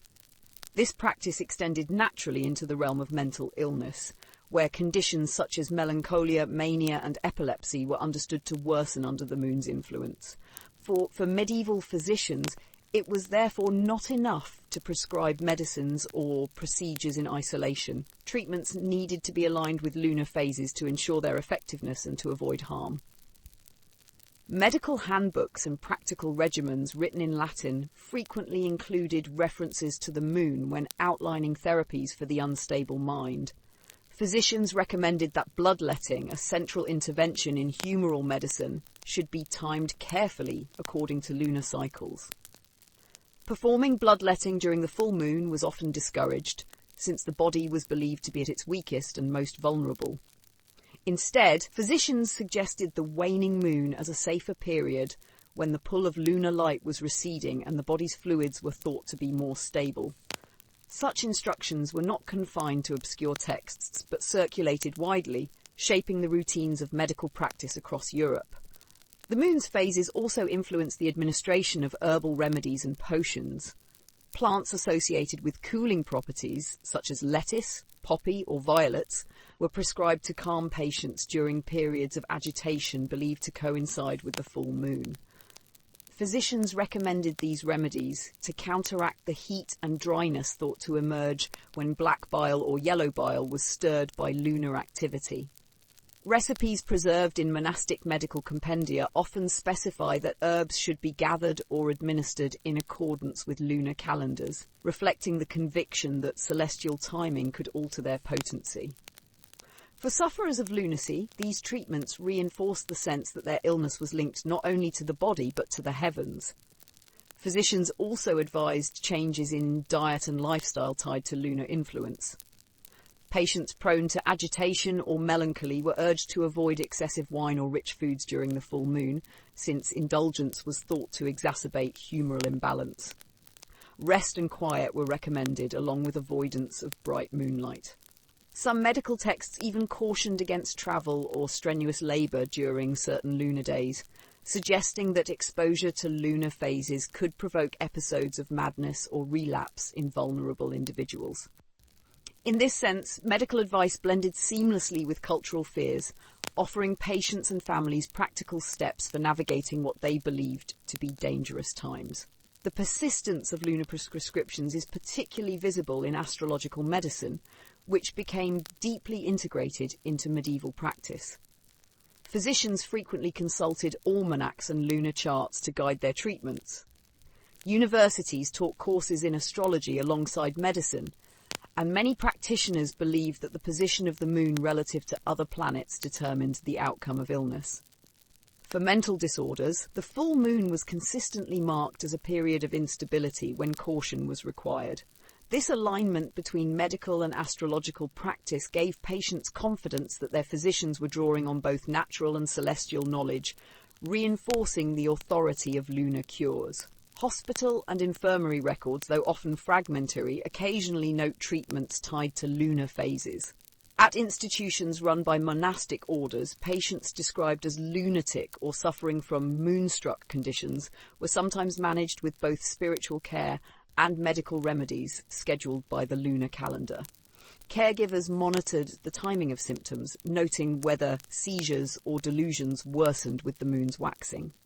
Even if such correlations were anecdotal, they reinforced the belief that the physician's role was to work in harmony with cosmic rhythms. Notably, medieval physicians did not see lunar cures as contradicting Christian theology. Instead, they were framed as part of God's natural order. If God had placed the moon in the sky to regulate time and tides, then its influence over the human body was also part of divine design. To observe lunar cycles was therefore to acknowledge creation's structure, not to indulge in superstition. This interpretation allowed medical and religious frameworks to coexist, making lunar cures both scientifically respectable and theologically acceptable in the medieval world. The reliance on lunar prescriptions also had a practical social function. By connecting madness to predictable cycles, physicians gave families and communities a way to prepare for and manage instability. Knowing that a loved one might become restless during a full moon allowed households to exercise greater vigilance, limit exposure, or seek early remedies. In this way, the moon became not just a medical concern, but a tool for organising care. Physicians reinforced this structure by validating the belief through formal prescriptions, embedding lunar influence into the daily management of mental illness. By the close of the Middle Ages, the practice of prescribing treatments according to lunar cycles was deeply entrenched. It drew authority from Hippocrates and Galen, found practical expression in almanacs and medical handbooks, and was reinforced by both observation and cultural expectation. While the precise mechanisms remained speculative, the conviction that the moon shaped mental health gave medieval medicine both a theoretical foundation and a practical rhythm. To prescribe cures for lunacy without regard to the moon would have seemed careless, even irresponsible, in a system where the heavens and the body were understood to be inseparably linked. While medieval physicians linked madness to lunar cycles in their treatments, the law also absorbed these distinctions, embedding them into the governance of property, guardianship, and social responsibility. Nowhere was this more apparent than in the development of English common law, where jurists distinguished between lunatics and idiots. This legal differentiation, grounded in ideas inherited from antiquity and sharpened in the Middle Ages, reflected the belief that some forms of madness were temporary and cyclical, while others were permanent and unchanging. The categories were not merely descriptive, they carried serious implications for how individuals were treated in courts, families, and communities. The roots of this legal framework can be traced to Roman law, which, as earlier noted, distinguished between those permanently insane, furiosi, and those afflicted episodically, lunatici. When Roman legal traditions filtered into medieval Europe, they provided a vocabulary and structure for managing individuals deemed mentally incapable. By the 13th century, English law had incorporated similar categories, drawing upon both canon law and older Roman precedents. The terms idiot and lunatic became legal classifications, not just casual insults or cultural labels. The idiot in English law referred to someone considered mentally deficient from birth. Legal commentators such as Henry de Bracton, writing in the 13th century, described the idiot as one who could not manage their own affairs at any stage of life. Such individuals were assumed to lack the capacity for reason altogether, and their condition was considered permanent and incurable. Because of this, the law treated idiots as perpetually incapable of administering property or legal rights. Guardianship of their estates passed directly to the Crown, which assumed responsibility for their care while taking revenue from their lands. The assumption of permanence shaped every aspect of their legal standing. By contrast, the lunatic was described as someone who enjoyed intervals of reason but was periodically deprived of it, often believed to be in connection with the cycles of the moon. Jurists such as Edward Coke in the 17th century would later articulate the distinction clearly. A lunatic is one who hath sometimes his understanding and sometimes not, taking their name from the moon. This echoed centuries of tradition in which lunacy was imagined as cyclical and therefore temporary. The legal consequence was that lunatics, unlike idiots, might regain control of their estates and affairs during periods of lucidity. Guardianship arrangements, therefore, had to account for these fluctuations, granting care and management to others only during times when the afflicted person was judged incapable. This distinction had significant practical importance. Inheritance law, property transfers and contracts all depended on a person's mental capacity. If someone was deemed an idiot, their actions were considered legally void, as they lacked capacity permanently. A lunatic, however, could sometimes make valid contracts or exercise rights, provided they were in a period of sound mind. Courts were tasked with determining capacity in specific cases, often relying on the testimony of neighbours, family members, and sometimes physicians. The reliance on community observation reveals how deeply belief in lunar cycles had shaped social as well as legal assumptions. The Crown's role in these matters also reveals the economic dimensions of the distinction. By claiming guardianship of idiots and their estates, the monarchy secured revenue streams while presenting itself as protector of the vulnerable. For lunatics, the Crown acted as custodian only for the duration of incapacity, returning property when reason was judged restored. This arrangement underscored the difference between permanent and temporary incapacity, while ensuring that the state profited from both. The classification also shaped attitudes toward responsibility in criminal law. While idiots were generally absolved of culpability due to their permanent incapacity, lunatics presented a more complex problem. If a crime was committed during a period of madness, leniency might be extended, but if the act occurred during a lucid interval, the individual could be held fully accountable. This legal approach mirrored broader cultural anxieties. Madness was both a medical condition and a potential threat to social order, and the law sought to balance compassion with discipline. Over time, the distinction between lunatics and idiots was codified in statutes and reinforced by legal treatises. The Statute de Prerogativa Regis 1324 formally recognised the Crown's right to guardianship over both groups, distinguishing between those incapable from birth and those who fell into temporary madness. This statute provided a legal foundation that endured into early modern England, shaping judicial decisions and administrative practices for centuries. The persistence of these categories highlights how thoroughly lunar influence was woven into legal reasoning. The very word lunatic enshrined the belief that the moon's cycles could determine mental stability, and the law treated this assumption as a practical reality. The result was a system that divided the mentally ill into two groups, each with different rights, responsibilities, and consequences. By embedding these distinctions into property law, inheritance, and criminal responsibility, English common law ensured that cultural beliefs about the moon and madness carried concrete social and economic weight. To be labelled an idiot or a lunatic was not merely a matter of description, it was a legal identity that determined one's rights, protections, and obligations. These categories would remain influential well into the 18th and 19th centuries, long after medical theories began to shift. In this way, the legacy of ancient ideas about the moon was preserved not only in medicine, but also in the very structures of English law. The legal distinction between idiots and lunatics in English common law was not just theoretical. It appeared in concrete cases where courts had to determine responsibility, property rights, and criminal liability. These proceedings reveal how deeply the notion of moon-linked madness permeated judicial reasoning. By the late medieval and early modern periods, English courts were regularly confronted with situations where families, neighbours, or officials invoked lunacy as an explanation for erratic behaviour. The moon, as a presumed influence on the mind, provided both a vocabulary and a rationale for interpreting madness in legal contexts. One of the most significant areas where moonlight madness arose was in questions of property and guardianship. When disputes emerged over whether an individual had the capacity to manage land or sign contracts, courts were often asked to evaluate whether the person was an idiot, permanently incapable, or a lunatic, subject to cycles of instability. Records from the Court of Chancery in the 14th and 15th centuries reveal petitions from families claiming that relatives had entered contracts or made wills during periods of lunacy.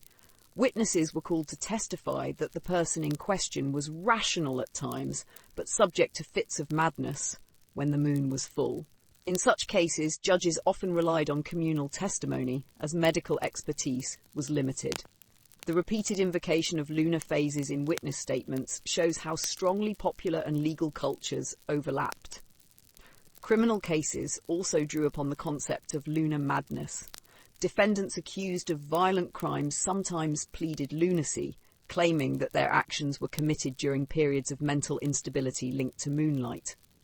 Early modern records indicate that courts sometimes accepted this defence, distinguishing between crimes committed in lucid intervals and those committed under lunacy. For example, in homicide trials, jurors occasionally returned verdicts that acknowledged the defendant's lunatic condition, leading to reduced sentences or custodial care rather than execution.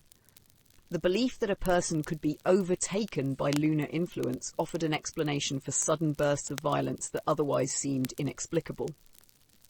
A particularly revealing case occurred in the 17th century when Sir Edward Coke, the eminent jurist, commented on the role of lunacy in legal responsibility. Coke reaffirmed the distinction between lunatics and idiots, emphasising that lunatics might be judged capable during lucid intervals, but not when their reason was eclipsed. His writings, which influenced courts for generations, cited the moon explicitly as the origin of the term. Coke's authority ensured that the notion of moonlight madness remained embedded in common law, shaping judicial outcomes well into the 18th century. The association of the full moon with criminal behaviour was not confined to England. Continental courts also recorded cases in which defendants or their advocates invoked lunar influence. In German territories, for instance, 17th century trial records describe defendants claiming that their offences occurred during periods of lunacy tied to lunar cycles. In France, physicians were occasionally summoned to testify about the impact of the moon on the accused, blending medical and legal perspectives. These cases reveal a Europe-wide pattern in which lunar madness served as a mitigating factor in criminal proceedings. The reach of moonlight madness extended even into local courts and coroners' inquests. Reports of suicides sometimes described the deceased as having been afflicted by lunacy, worsened during the moon's fullness. Coroners recorded testimony from neighbours who recalled the person wandering at night, sleepless and disoriented, when the moon shone bright. These descriptions highlight how communities interpreted tragedy through the lens of lunar belief, which in turn shaped the official records of the legal system. It is also important to note that the invocation of lunacy was not always sympathetic. In some cases, accusations of lunacy were used strategically to discredit testimony, invalidate contracts, or challenge inheritance claims. Families sometimes sought to have a relative declared a lunatic in order to gain control of property, citing episodes of madness during the moon's phases as evidence. Conversely, individuals accused of lunacy might insist they were merely eccentric or temporarily unwell, resisting the stigma and legal consequences of the label. The courtroom thus became a space where lunar explanations were contested as much as they were accepted. By the 18th century, critics began to question the reliance on moonlight madness in legal reasoning. Enlightenment thinkers increasingly challenged astrological and humoral explanations, emphasizing natural philosophy and emerging psychiatric approaches. Nevertheless, references to lunacy persisted in court records, and judges continued to draw upon Koch's formulations. The endurance of these ideas into modern legal practice underscores how deeply the concept of lunar influence was entrenched. Even as medical science moved toward new explanations, the courts continued to rely on the traditional categories of lunatic and idiot, categories that owed their existence to ancient and medieval beliefs about the moon. The persistence of moonlight madness in court cases illustrates the powerful intersection of medicine, folklore, and law. Courts did not operate in isolation. They reflected the broader cultural assumptions of the societies they served. When witnesses testified that madness worsened at the full moon, or when defendants claimed diminished responsibility under lunar influence, they were articulating beliefs shared by physicians, priests, and neighbours alike. Legal reasoning, far from being immune to superstition, was shaped by the same cultural forces that governed everyday life. By the 18th and 19th centuries, English law continued to operate with the inherited categories of lunacy and idiocy, but these distinctions were increasingly challenged by new medical, social and political developments. Courts still heard cases where madness was explained in lunar terms, yet Enlightenment skepticism and the rise of psychiatry gradually shifted the framework. What had once been taken for granted as moon-caused madness was slowly reinterpreted as mental illness, requiring systematic classification, medical oversight, and eventually institutional care. This transition reached a decisive point with the passage of the Lunacy Act of 1845 in Britain, which marked a turning point in the legal management of mental illness. The Lunacy Act emerged in response to growing criticism of the haphazard and often cruel ways in which the insane were treated in earlier centuries. Before the mid-19th century, lunatics might be confined in parish workhouses, private madhouses, or left under the custody of families who were ill-equipped to care for them. Some were imprisoned alongside criminals, while others roamed communities without supervision. Reports of neglect, abuse, and exploitation spurred reformers to demand state regulation.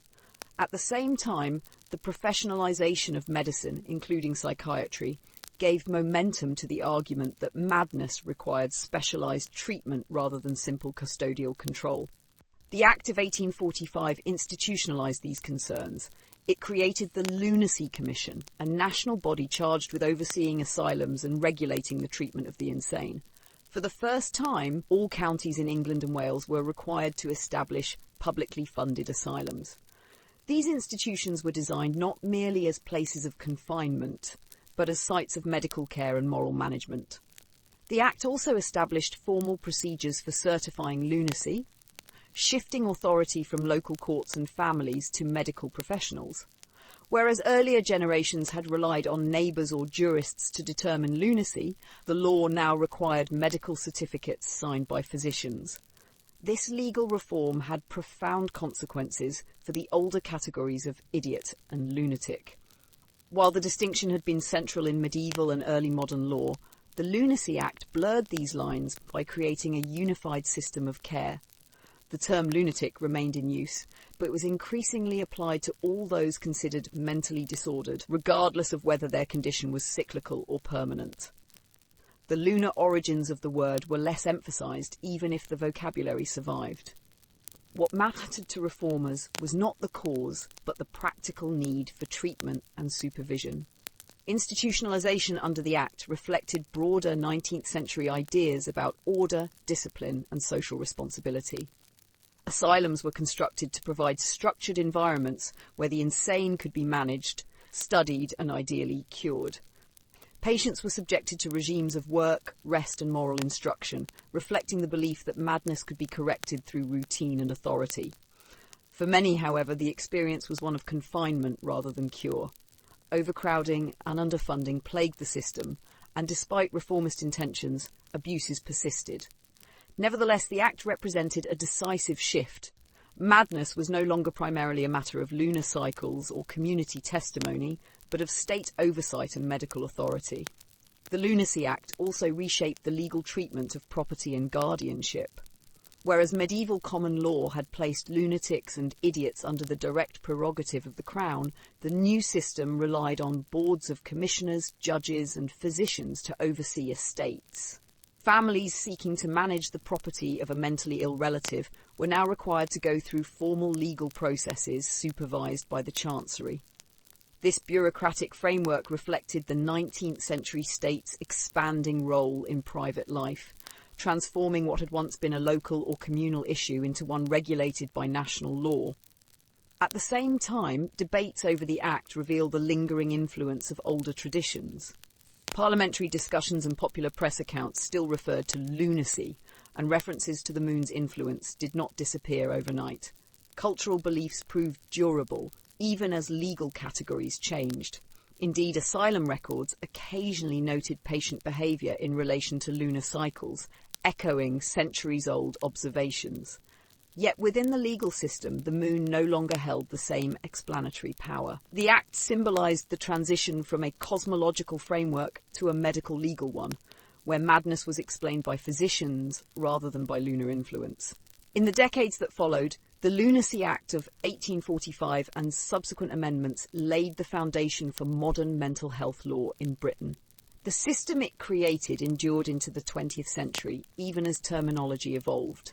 The categories of idiot and lunatic were eventually replaced by more clinical terms such as person of unsound mind and later by psychiatric diagnoses. What remained, however, was the recognition that mental illness required systematic legal and medical management. The Act thus marked both an end and a beginning, an end to the dominance of lunar explanations in law and a beginning for modern institutional psychiatry. The 19th century reforms that transformed lunacy from a legal category tied to lunar cycles into a condition managed by physicians and institutions did not appear suddenly.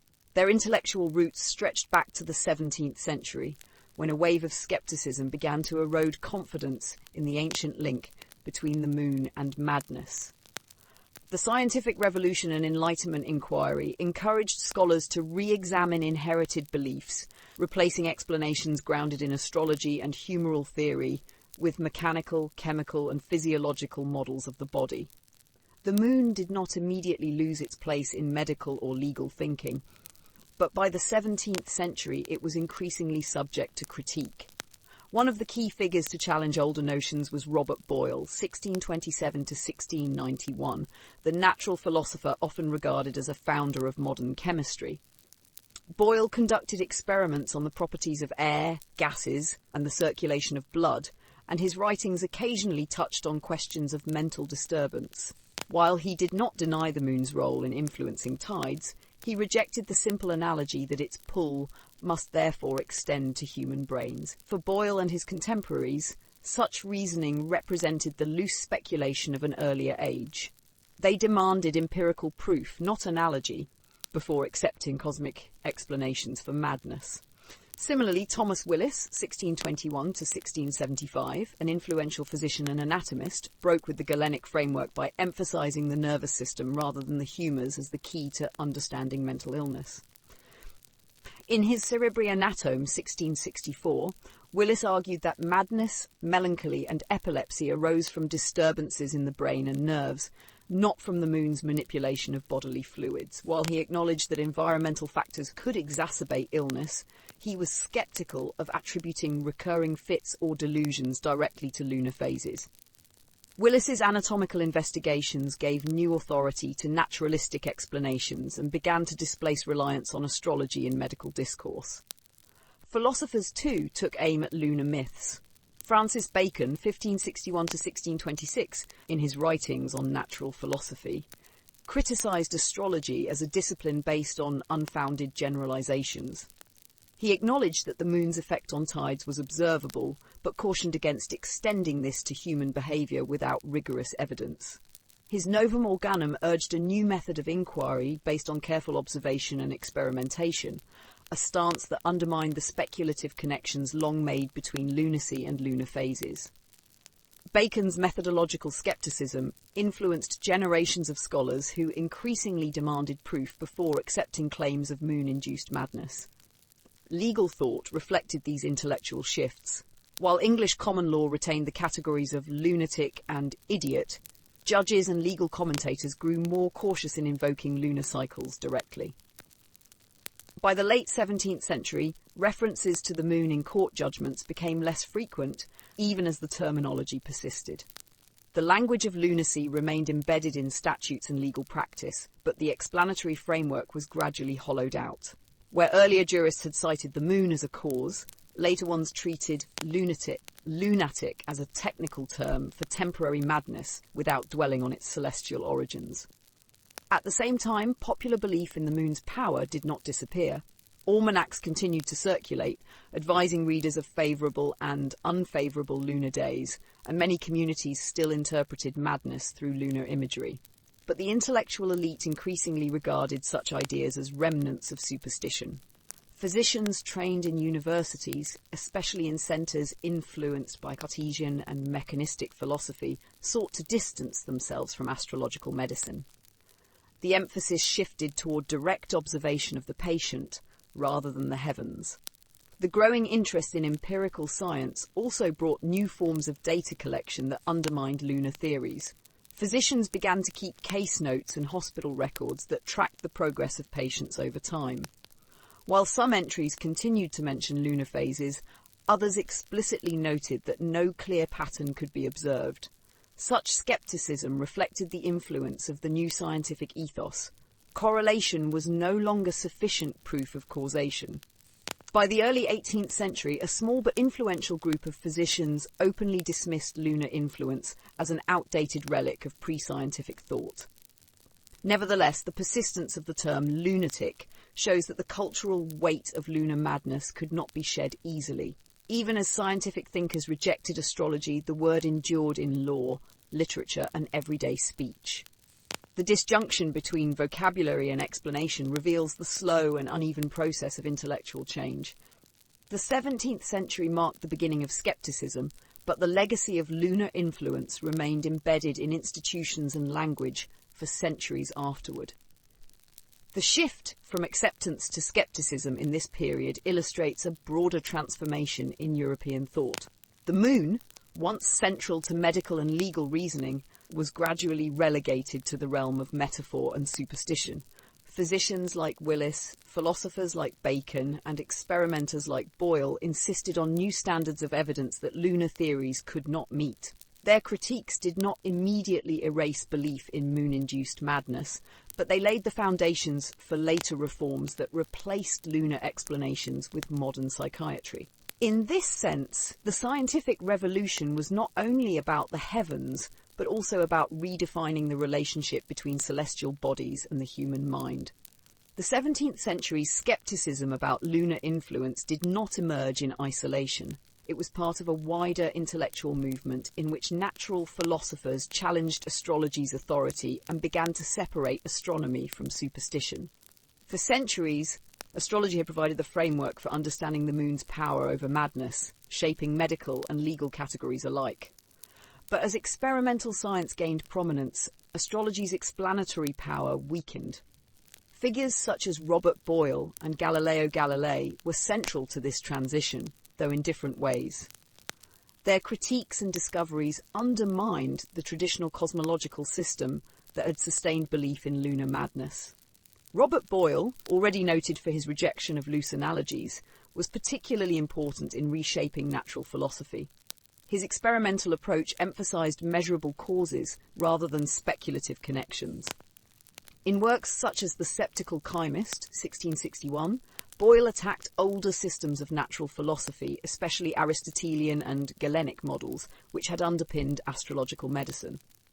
He insisted that phenomena should be explained through chemical principles and experimental observation, not through assumptions about celestial sympathy. When addressing claims about lunar influence, Boyle demanded evidence rather than tradition. He did not deny the moon's effect on tides, but he insisted that its role in human health remained unproven. In doing so, Boyle set a standard that astrology could not meet: repeatable empirical demonstration. At the same time, Galileo dealt a blow to astrology by transforming the study of the heavens. With his telescope, Galileo revealed that the moon was not a perfect divine sphere, but a rugged world with mountains and craters. His Sidereus Nuncius, 1610, shocked contemporaries by undermining Aristotelian cosmology, which had long supported astrological frameworks. If the heavens were not immutable, crystalline spheres, but physical bodies subject to observation, then astrology's symbolic system of planetary influences lost much of its credibility. Galileo himself did not completely reject astrology. He cast horoscopes in his early career, but his scientific work eroded the intellectual foundations upon which astrology depended. The decline of astrology was not instantaneous. Many universities in Europe continued to teach it, and physicians still consulted lunar calendars well into the 17th century. But thinkers like Boyle and Galileo accelerated the process of differentiation between astronomy, which relied on mathematical precision and observation, and astrology, which relied on symbolic interpretation. The former gained prestige, while the latter came to be regarded increasingly as superstition. This intellectual realignment reshaped discussions of madness. If astronomy could describe the moon's physical properties without reference to its supposed influence on human behaviour, then the causal link between lunar cycles and lunacy began to look less tenable. Boyle's commitment to mechanical philosophy further weakened astrology's place in medicine. He argued that the body operated according to physical and chemical laws, much like other natural systems. Mental disorders, in this framework, were disturbances of material processes rather than effects of planetary alignments. While Boyle did not develop a fully modern psychiatry, his insistence on naturalistic explanations created space for later physicians to abandon astrological reasoning. His example also encouraged others to look for proximate physiological causes of madness rather than invoking distant celestial ones. Galileo's work had broader cultural implications. By challenging the traditional hierarchy of the cosmos, he forced European thinkers to reconsider humanity's relationship with the heavens. The moon, once imagined as a divine or semi-divine body exerting mysterious influence, was revealed as a world much like Earth. This demystification had consequences for beliefs about lunacy. If the moon was simply another planet, physical and finite, then its supposed capacity to drive men insane seemed less persuasive. Astronomy thus displaced astrology, not only in scientific circles but also in the cultural imagination.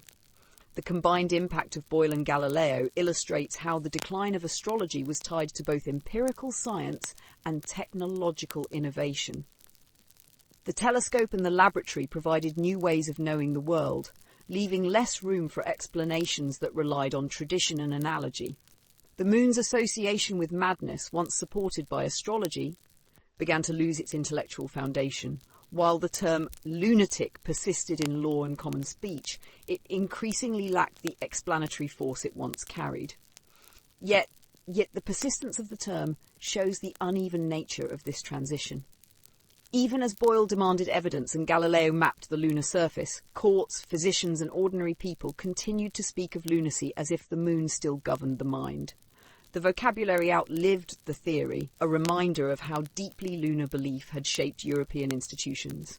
The 17th century, therefore, did not erase the moon's connection to madness, but reframed it.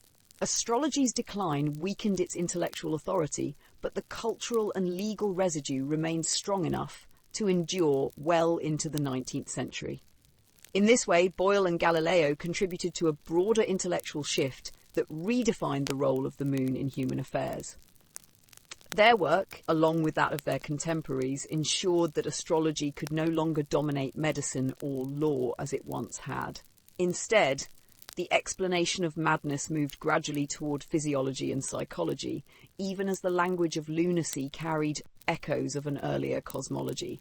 The decline of astrology and the demystification of the moon did not eliminate curiosity about its possible effects on human health. Instead, the 17th and 18th centuries saw efforts to test these claims through controlled observation and early scientific experimentation. As Boyle, Galileo and their contemporaries urged natural philosophers to replace speculation with empirical inquiry, attention turned toward one of the most persistent popular beliefs, that the moon influenced sleep, dreams, and disturbances of the mind. Rather than rejecting the idea outright, many physicians and naturalists sought to investigate whether moonlight truly disrupted rest or aggravated symptoms of instability. These efforts illustrate the transitional nature of the Enlightenment, skeptical of superstition, yet still fascinated by long-standing associations between the moon and madness. The starting point for many investigations was the common observation that people slept poorly under the light of the full moon. Unlike the sun, whose influence on daily rhythms was clear, the moon's intermittent brightness created more ambiguous effects. Diaries and medical casebooks from the late 17th century record instances of patients complaining of insomnia or restless dreams during bright moonlit nights. Physicians, influenced by the new empirical ethos, began to track such reports systematically. Some noted the frequency of epileptic seizures or delirious episodes in relation to lunar phases, attempting to determine whether correlation could be confirmed. One early attempt at systematic study came from physicians associated with the Royal Society of London, where observational data were increasingly valued. Members recorded not only astronomical phenomena, but also their supposed effects on human behaviour. Reports were occasionally published in the Philosophical Transactions, noting cases of sleeplessness or mania coinciding with full moons. Yet these observations rarely yielded consistent conclusions. While some individuals seemed affected, others did not, raising questions about whether the moon's light had any measurable physiological effect. The development of chronobiology in a rudimentary form can be traced to these early inquiries. Natural philosophers speculated whether lunar phases like solar cycles might shape human circadian rhythms. Without modern tools, they relied on observation, patient testimony, and, at times, crude experiments. For example, some physicians instructed patients to sleep in darkened rooms during the full moon to test whether symptoms improved, suggesting an awareness that light exposure might matter. Others compared patients in urban settings, where artificial blurred distinctions, with those in rural areas, where moonlight was more pronounced. These efforts reflected the growing attempt to isolate variables and test hypotheses, even if the methods remained primitive. The link between moonlight and sleep also intersected with discussions of melancholy and nervous disorders, conditions of great concern in the 18th century.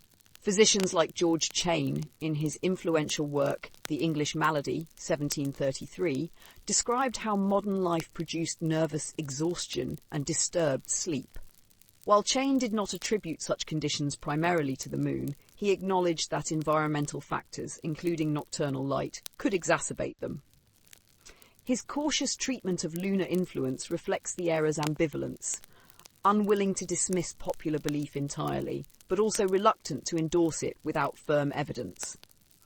Continental physicians conducted similar studies. In Germany and France, medical dissertations examined whether seizures, fevers, or madness followed lunar cycles. Some concluded that the apparent connections were coincidental, shaped by cultural expectation rather than biological cause. Others argued that moonlight acted indirectly by altering sleep patterns, which in turn destabilized vulnerable individuals. By framing the moon's influence in terms of environmental disruption rather than mystical power, these physicians sought to reconcile traditional belief with Enlightenment rationalism. Experiments on sleep also benefited from the growing interest in dreams and the unconscious. The 18th century saw a proliferation of treatises on dreams, many of which speculated about the role of moonlight in shaping nocturnal imagery. Some writers argued that the moon's brightness disturbed the brain's natural repose, leading to vivid or unsettling dreams that were later interpreted as signs of madness. Others dismissed these claims as folklore, noting that dreams occurred in all conditions, with or without lunar illumination. The debate illustrates how the moon remained a touchstone in broader discussions about the boundaries between normal and pathological states of mind. By the late 18th century, skepticism was gaining ground. Physicians increasingly argued that reports of moon-induced madness reflected confirmation bias. People noticed episodes that occurred during full moons but ignored those that did not. Hospital records, when examined systematically, often failed to show clear lunar patterns. Enlightenment critics used such evidence to argue that belief in moonlight madness was a relic of pre-scientific thought.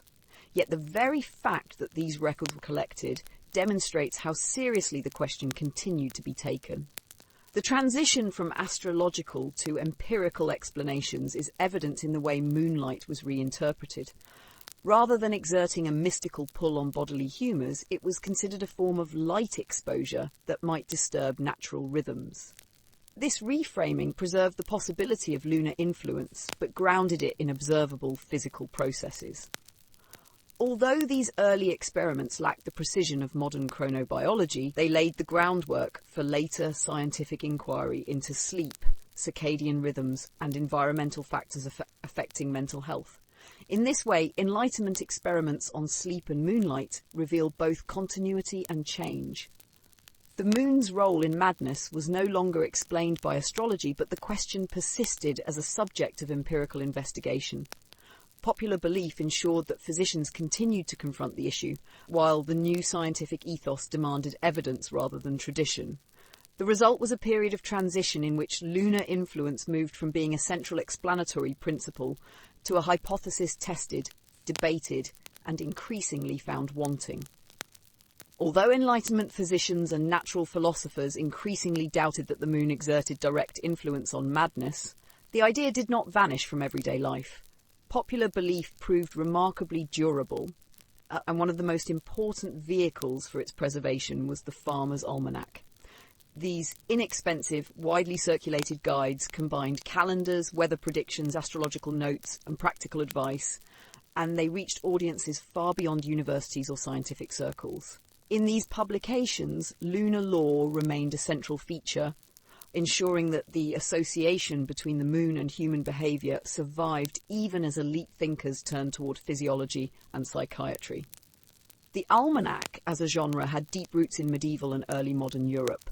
From the 15th century onward, printers issued yearly booklets that provided a calendar of feast days, astronomical tables, and short guides to favourable times for planting, bleeding, or travel. These works blended astronomy with astrology, and they were intended for practical use. Readers relied on them to guide agricultural labour, medical treatment, and even personal decision-making. Because they were inexpensive and widely available, almanacs spread knowledge, both scientific and superstitious, across rural and urban communities alike. By the 17th and 18th centuries, almanacs often included explicit references to lunar influence on health and behaviour. Marginal notes warned readers of days when the moon might provoke restlessness, madness, or danger. Instructions for bloodletting or the taking of purgatives frequently specified phases of the moon, reflecting the long-standing medical belief that timing influenced outcomes. Even as physicians debated the issue in universities, almanacs kept such guidance alive in the popular imagination. For ordinary readers, the idea that the moon shaped both crops and minds remained common sense. The persistence of these ideas can be seen most clearly in English and colonial American almanacs of the 18th century. Titles such as Poor Richard's Almanac or the Old Farmer's Almanac included lunar calendars, planting charts, and often aphorisms that linked behaviour to the moon. Full moons were marked not only as moments for agricultural caution, but also as times when tempers might flare or illnesses worsen. In this way, the printed page reinforced cultural associations that had been passed down orally for generations.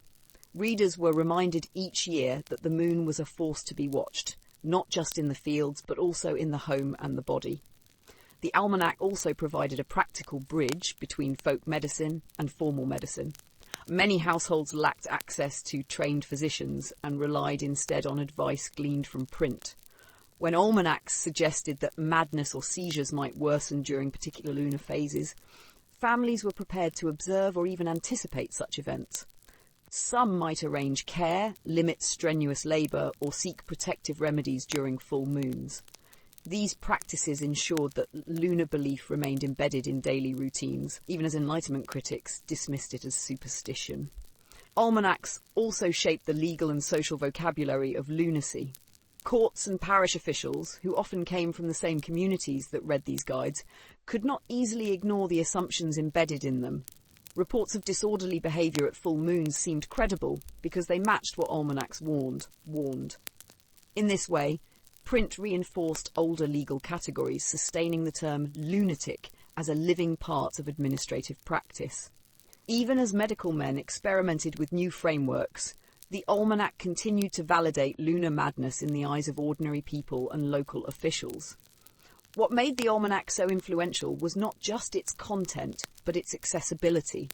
While scientific treatises circulated among scholars, almanacs were printed cheaply and sold widely. Their small format and practical focus ensured they reached farmers, artisans, and households across Europe and the Americas. This meant that lunar beliefs were reproduced annually, refreshed with each new edition, and passed across generations. The cycle of publication mirrored the cycle of the moon itself, predictable, regular, and enduring. Critics of astrology recognized the almanac's role in preserving superstition. Enlightenment reformers often targeted popular print as a source of ignorance, yet the demand for almanacs ensured their survival. Even when stripped of overt astrological charts, many editions continued to mark lunar phases and provide advice tied to them. The moon thus remained a practical reference point, even in an age increasingly defined by rational science. By the early 19th century, the influence of almanacs extended beyond agriculture and medicine into popular culture more broadly. Almanacs shaped calendars, proverbs, and common sayings, many of which reinforced lunar stereotypes. Phrases like moonstruck or acting out under the full moon gained resonance not only from folklore but from the annual reminders in printed almanacs. As a result, the cultural association between the moon and madness persisted long after its intellectual foundations had been undermined. The endurance of lunar madness in almanacs illustrates the divide between elite skepticism and popular belief. For natural philosophers and reforming physicians, the moon was a subject of astronomy and physiology, stripped of mystical qualities. For ordinary readers of almanacs, it remained an agent of health, agriculture, and behaviour. The gap between these perspectives helps explain why the term lunatic remained embedded in law, literature, and daily speech well into the 19th century. In this way, farmers' almanacs ensured that folklore about the moon and madness never disappeared. Even as science advanced and astrology declined, the printed calendar kept lunar influence alive in the rhythms of rural and urban households. The moon's light still haunted the margins of daily life, not through telescopes or laboratories, but through the yearly pages of cheap booklets that circulated in millions of copies. While farmers' almanacs preserved lunar lore in the fields and villages, other communities developed their own traditions about the moon's effects. Among sailors and soldiers, two groups accustomed to danger, hardship, and long nights, the belief that the full moon shaped human behaviour persisted well into the modern era. Their experiences on the sea and battlefield, often under open skies, reinforced older associations between moonlight, disorder and madness. Testimonies, journals, and military regulations show that these professions carried forward lunar superstitions, even as intellectual elites turned toward skepticism. For sailors, the moon had always been a guide and a threat. Navigation by the stars and moon was essential in the pre-modern world, and lunar cycles shaped tides that could make the difference between safe passage and disaster. This dependence on the moon for practical purposes made it natural to extend its influence to human behaviour. Maritime folklore frequently described sailors becoming restless, quarrelsome, or irrational under the full moon. Logs from the 17th and 18th centuries sometimes noted an increase in drunken brawls or insubordination during moonlit nights, interpreted by captains as evidence of lunar agitation. These observations echoed the wider cultural belief that moonlight disturbed sleep and encouraged madness. The sea itself reinforced such ideas. Sailors often witnessed storms or unpredictable weather that coincided with certain lunar phases. Even when coincidences were not scientifically causal, they were memorable, shaping the impression that the full moon brought instability. In communities already accustomed to interpreting nature through signs and portents, these experiences lent credibility to lunar superstition. Thus, the moon was not only a tool for navigation, but also a symbol of danger, instability, and madness aboard ship. Soldiers, too, inherited and perpetuated lunar beliefs. On campaign, the full moon was often regarded with suspicion. Military accounts from the 30 Years' War and later conflicts describe commanders warning of disorder among troops during moonlit nights. Some officers recorded more desertions or disturbances of discipline when the moon was full. Others claimed that soldiers suffered more vivid dreams, insomnia, or episodes of delirium at such times. The explanation, drawn from older traditions, was that the moon unsettled the mind and inflamed passions, making discipline harder to maintain. Practical concerns also reinforced lunar superstition in military life.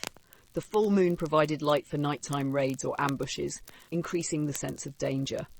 Commanders often scheduled or feared attacks during moonlit nights, associating them with heightened violence and unpredictability.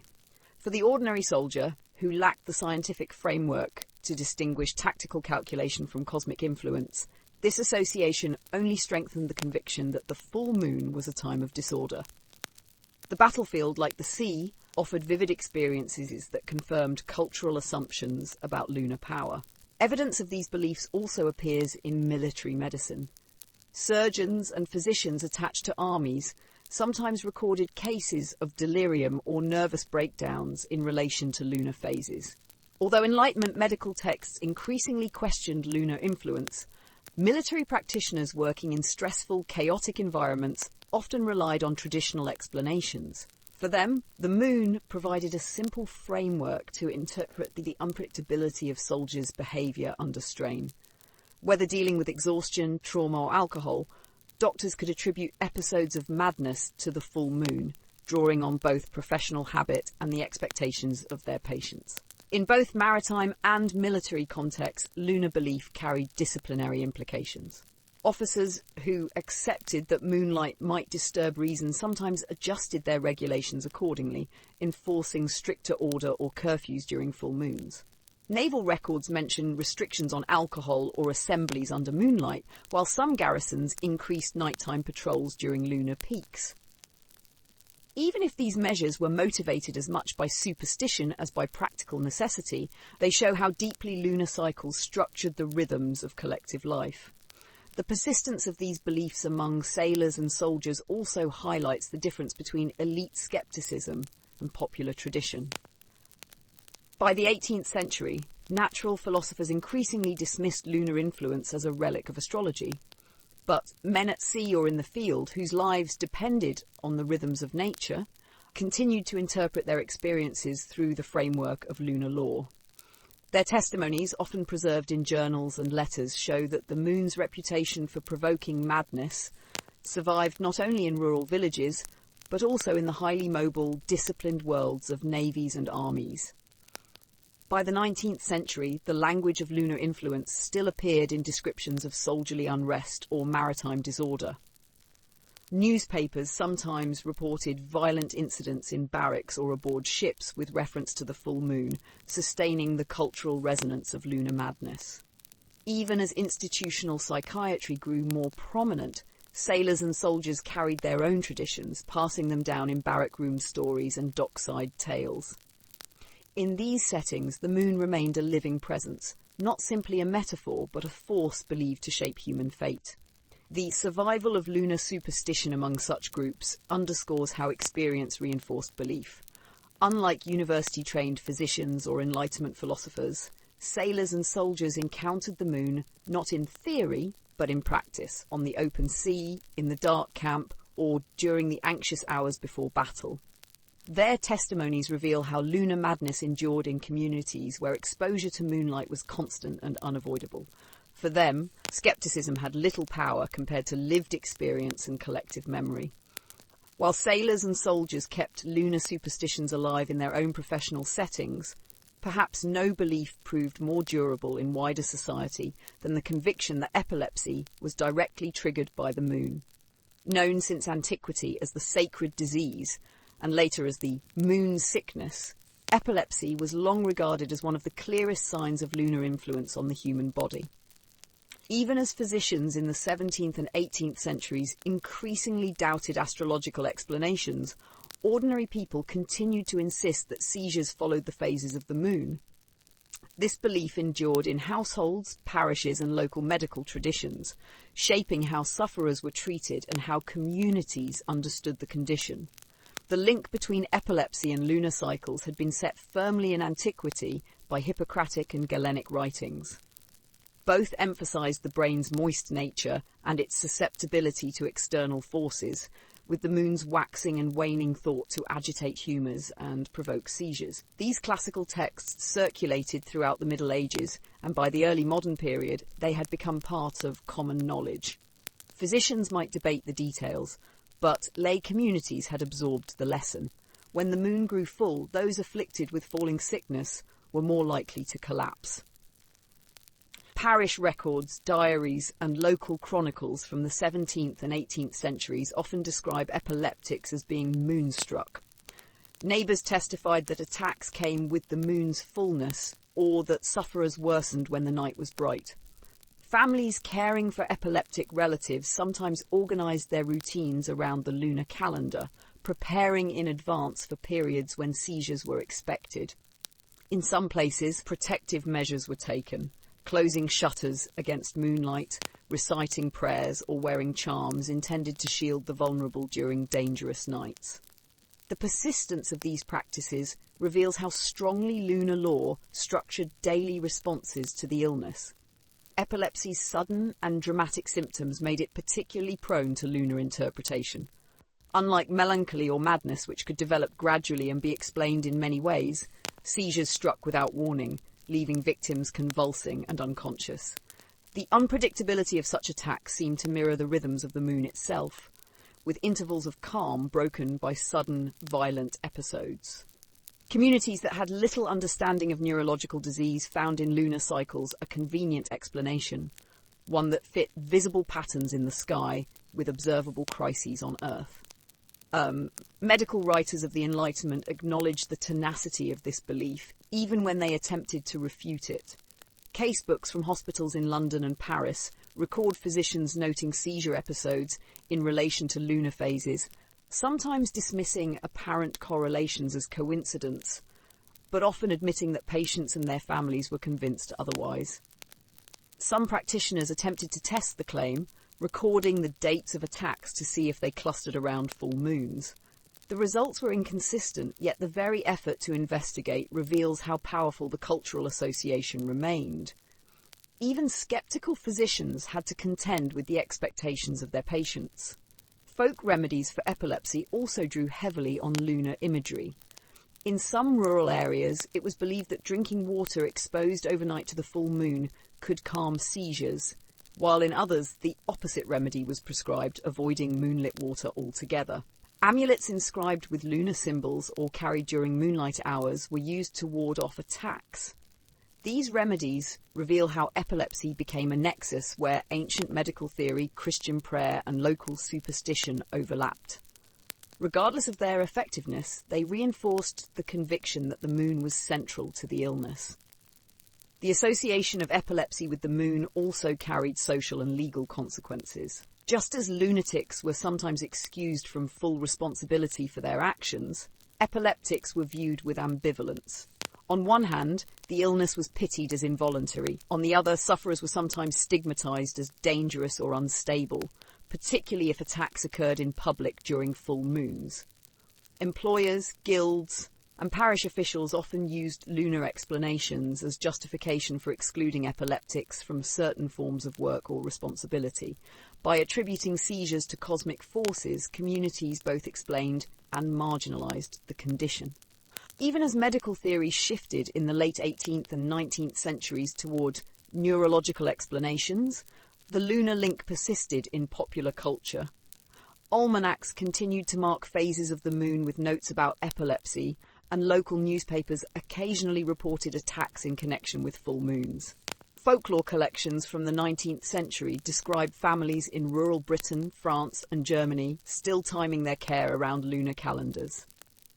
In some regions, the term moonstruck survived as a synonym for epilepsy, blurring the lines between medical diagnosis and folk superstition. The endurance of this belief shows how folklore resisted scientific skepticism.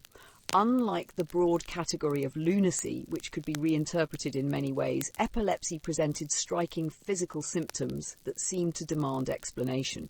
The moon offered a simple, visible framework that connected human suffering to the rhythms of the natural world. Even as physicians introduced new models of brain function, the old association retained credibility among ordinary people, reinforced by centuries of tradition and the authority of classical texts. By the time institutional psychiatry and neurology developed in the 19th century, epilepsy was increasingly explained in terms of the nervous system rather than lunar cycles. Yet in the language of everyday life, the moon's shadow remained. To describe someone as moonstruck or to anticipate seizures at the full moon was to participate in a cultural inheritance stretching back to antiquity. In this sense, popular belief in moon-triggered epilepsy represents one of the most enduring strands of lunar folklore, bridging ancient medicine, medieval superstition, and Enlightenment skepticism with remarkable continuity. If epilepsy embodied the physical drama of moon-linked illness, literature and folklore gave equal attention to the moon's power over imagination, passion, and madness. From antiquity through the 19th century, poets, playwrights, and storytellers returned repeatedly to the image of the moon as a force that unsettled minds and inflamed hearts. While physicians and scientists debated whether lunacy could be biologically explained, writers and ordinary people continued to treat the moon as the patron of lovers, dreamers, and madmen alike. These cultural associations, expressed in tales and verse, ensured that lunar folklore remained vibrant even as its medical credibility declined. In classical and medieval literature, the moon was often personified as a capricious deity who inspired both romance and irrationality. Roman poets such as Ovid described the moon as stirring desire and changing moods, while medieval troubadours sang of moonlit nights as both intoxicating and perilous. The same luminary that guided lovers' trysts was thought to unbalance the mind. This dual role, romantic muse and instigator of madness, persisted across centuries, shaping the symbolic language of love and insanity in European culture. By the Renaissance, the link between the moon and lunacy had entered mainstream literature. William Shakespeare famously used the moon as shorthand for instability in plays such as Othello, A Midsummer Night's Dream, and King Lear. Characters spoke of being moonstruck or warned of the moon's dangerous light, associating it with both love's folly and outright madness. In Othello, the villain Iago claims that it is the very error of the moon. She comes more near the earth than she was wont, and makes men mad. Such lines reflect how deeply lunar lore had penetrated popular belief, to the point where playwrights could assume audiences would recognise and accept the connection. The persistence of this imagery was not confined to elite literature. Folk tales collected in rural communities during the 18th and 19th centuries frequently linked the moon to erratic behaviour. Stories described villagers wandering into the night, bewitched by moonlight, or suffering strange fits that elders attributed to the full moon. Lovers sneaking out for clandestine meetings were said to risk both heartbreak and madness if they lingered too long under its glow. These narratives reinforced the idea that the moon governed not only tides and crops, but also the delicate balance between passion and reason. Poets of the Romantic era inherited this legacy and reworked it in their own idiom. Writers such as Percy Bysshe Shelley, Lord Byron, and John Keats invoked the moon as a symbol of longing, melancholy, and fragile sanity. Keats's imagery of the moon as a lonely, watchful presence captured the romantic fascination with solitude and imagination, but it also drew on older traditions that cast the moon as a destabilizing force. Madness and inspiration were often presented as two sides of the same coin, with the moon presiding over both. The Romantic movement thus kept lunar folklore alive, even as medical and legal discourse shifted away from celestial explanations. The intertwining of love, poetry, and lunacy also appeared in everyday speech. To call someone moonstruck in the 18th and 19th centuries was not only to imply madness, but sometimes also to suggest foolish infatuation. Language preserved the ambiguity of lunar influence. One could be driven to delirium by desire as well as by disease. This everyday vocabulary demonstrates how lunar folklore remained embedded in cultural expression, shaping how people understood emotional excess. Importantly, the survival of lunar tales in literature and folklore also reinforced medical categories. Even as physicians grew skeptical, patients and their families used poetic or folkloric language to describe illness. To say a relative was moonstruck during an episode of delirium or melancholy was to draw on shared cultural narratives that gave meaning to suffering. The overlap of metaphor and diagnosis blurred the line between superstition and observation, ensuring that the moon's role in madness remained credible to many. By the 19th century, the cultural image of the moon as a force over lovers and lunatics still thrived in novels, poems, and popular tales, even as psychiatry moved toward scientific explanations. Newspapers, too, often described crimes of passion or sudden outbreaks of violence as occurring under the full moon. These reports blended journalism with folklore, appealing to readers' long-standing associations between lunar light and irrational behaviour. The moon remained a shorthand for volatility in both love and madness, sustaining its symbolic power well beyond its scientific demise. In this way, tales of lovers, poets, and lunatics reveal how folklore preserved and repurposed lunar madness for cultural expression. The moon's role as muse and menace allowed communities to articulate experiences of passion and instability in familiar terms. Even when scientific experiment undermined the theory of lunar influence, stories and verses ensured that the image of the moonstruck individual endured. The persistence of these tales underscores how deeply lunar symbolism had shaped the Western imagination, bridging the gap between medical superstition and literary tradition. By the dawn of the 19th century, the word lunatic had become more than a piece of folklore or a metaphor for foolishness. It was firmly embedded in law, medicine, and the design of institutions.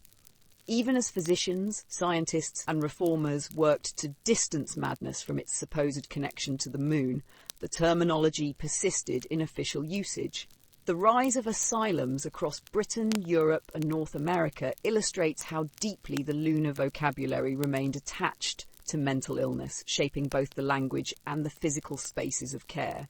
The asylum movement expanded rapidly in the late 18th and 19th centuries, spurred by reformers who called for more humane treatment of the mentally ill. Figures such as Philippe Pinel in France and William Tuke in England promoted moral treatment, emphasising kindness, order, and structured daily routines instead of chains and neglect. Yet despite this progressive rhetoric, the terminology of lunacy remained central. Institutions were often described as lunatic asylums, and their records referred to patients as lunatics.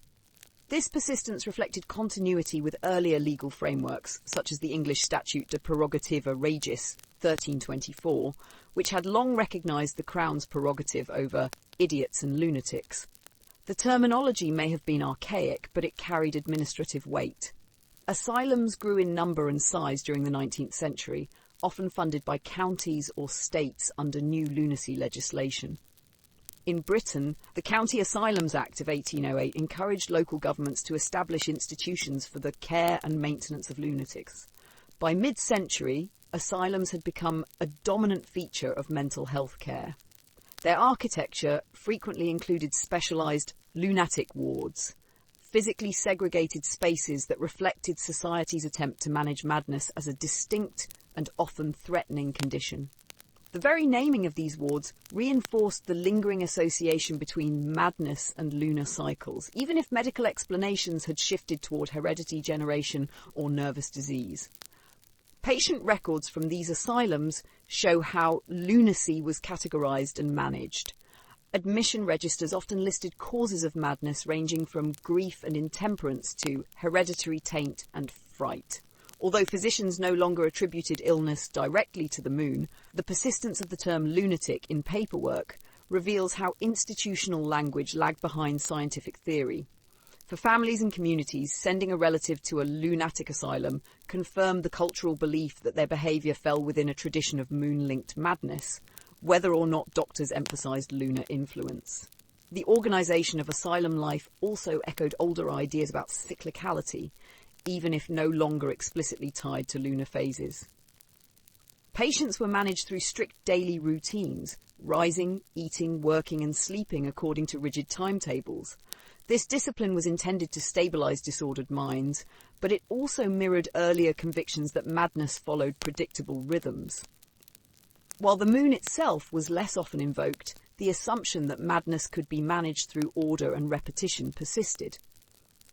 In a sense, the lunar cycles of medieval medicine were replaced by institutional cycles of bells and schedules. Debates about asylums reflected wider anxieties about the growth of the lunacy system. Reformers worried about overcrowding, neglect, and the blurring of categories between temporary and permanent illness. Critics argued that asylums too often became warehouses for the poor and inconvenient, rather than therapeutic institutions. Yet even in these debates, the terminology of lunacy remained inescapable. Parliamentary reports in Britain, for example, were conducted under the authority of the Commissioners in Lunacy, established in 1845 to oversee asylums. Their inspections and reports used the term as a technical category, embedding it further into public administration. The persistence of lunatic wards also highlights how cultural and legal traditions shaped institutional practice. Families seeking to commit relatives often described them in terms of lunacy, using language rooted in centuries of folklore and law. Physicians then adopted the same vocabulary in their reports, even as they privately debated whether madness was by moral weakness, hereditary factors, or nervous imbalance. The result was a paradox. Institutions that claimed to embody modern science still relied on archaic terms drawn from the moon's supposed influence. In North America, similar patterns appeared.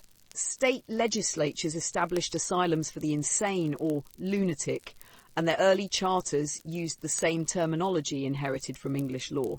Hospitals such as the Pennsylvania Hospital for the Insane or the New York State Lunatic Asylum reflected both reformist ambition and cultural continuity.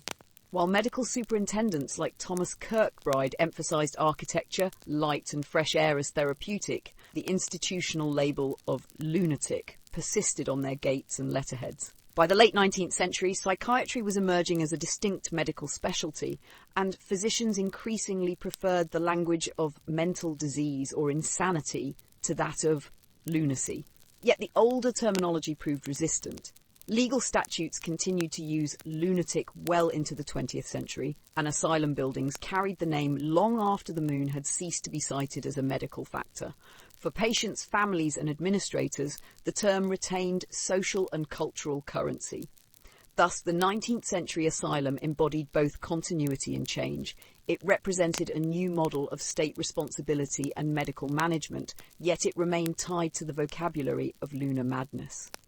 The lunatic ward served as a reminder that while scientific explanation had advanced, society still framed madness through terms inherited from centuries of moon-linked belief.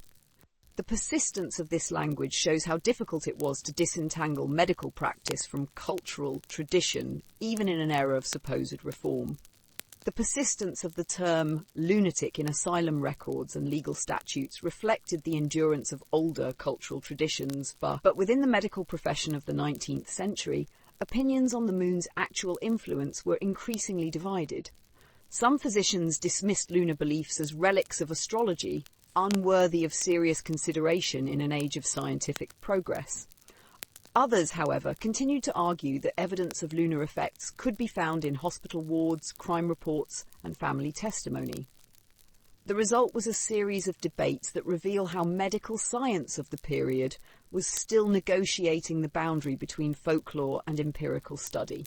Early in the century, many asylum doctors inherited both the terminology and assumptions of their predecessors. Patient casebooks sometimes included notes linking outbreaks of agitation, sleeplessness, or violent episodes to the full moon. Families bringing relatives to asylums often described them as worsening under moonlight or struck at the full. Physicians trained in older Galenic or astrological traditions did not always reject these claims outright. Instead, they sometimes incorporated them into observations, treating lunar phases as one variable among many that could affect behaviour. Yet by mid-century, the rise of psychiatry as a professional discipline brought greater scepticism. Influential figures such as John Connolly in Britain, who promoted non-restraint methods in asylums, argued that madness should be explained through physiological and social factors rather than celestial ones. Connolly and others dismissed lunar theories as distractions from the pressing tasks of treatment and reform.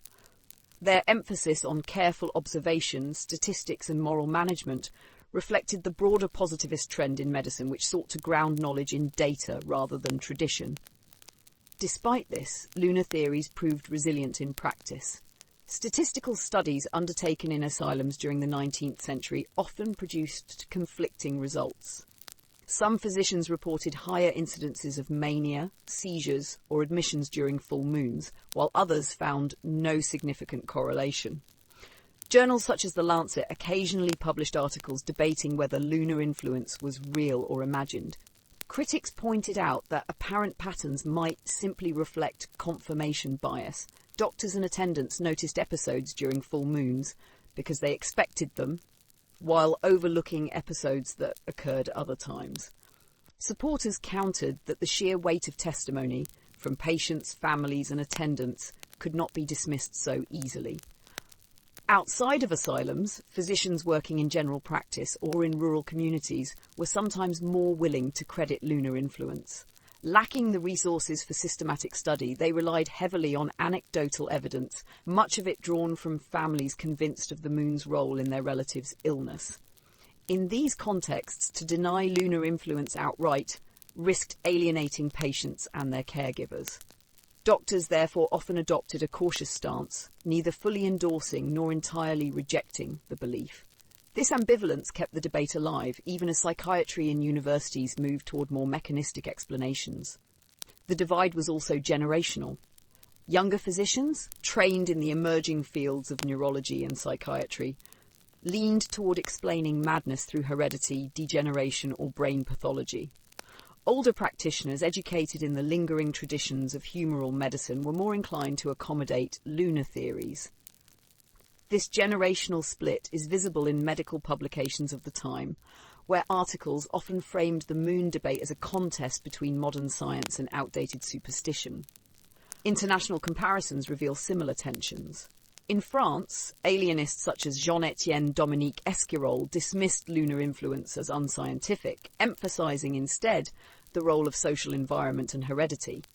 Yet local physicians and hospital attendants continued to speak of patients being moonstruck. In Germany, some medical dissertations still tested lunar theories statistically, while in the United States, asylum superintendents debated the issue in professional meetings. The persistence of these discussions across national contexts shows that lunar folklore retained a powerful grip on both patients and practitioners, even as the scientific establishment moved away from it. By the late 19th century, the balance of opinion had shifted decisively against the moon. Advances in neurology, brain anatomy, and psychiatric classification left little room for celestial explanations. The growing influence of Darwinian theories of evolution and degeneration provided new frameworks for understanding madness as hereditary or biological in origin. Yet the very need for physicians to publish studies disproving lunar influence demonstrates how seriously the idea continued to be taken. The debate lingered because the cultural association was so deeply rooted. Patients and families continued to frame their experiences in lunar terms, forcing doctors to respond. The division within the medical profession thus illustrates the slow unravelling of a centuries-old belief. For some, the moon remained a legitimate medical concern, a natural factor affecting sleep, nerves, and mental balance. For others, it was a myth that had to be left behind if psychiatry was to be recognised as a modern science. The persistence of disagreement highlights the uneven pace of change. While elite journals and university lectures increasingly rejected lunar theories, asylum wards and rural communities kept them alive. In the end, the 19th century witnessed not the sudden disappearance of the moon from medicine, but its gradual displacement. The word lunatic remained on the lips of families, in the ledgers of asylums, and in the statutes of law, but its connection to lunar cycles was steadily hollowed out.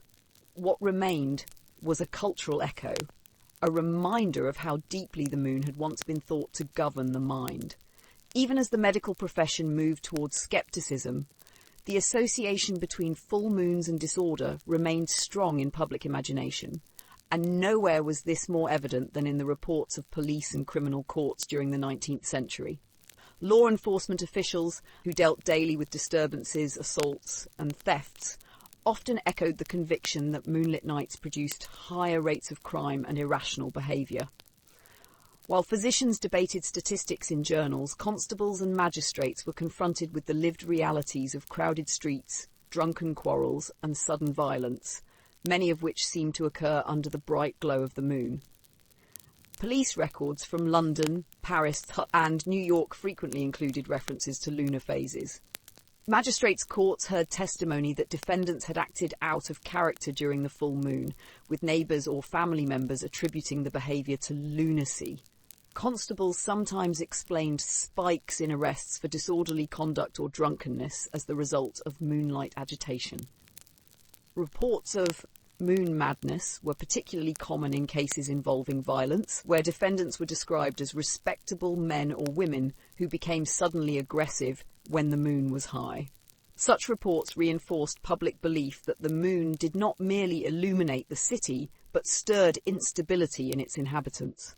Urbanisation intensified this perception.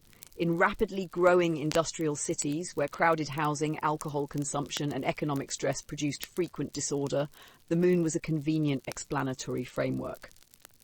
Full moons provided more light in unlit neighbourhoods, enabling both social gatherings and criminal activity.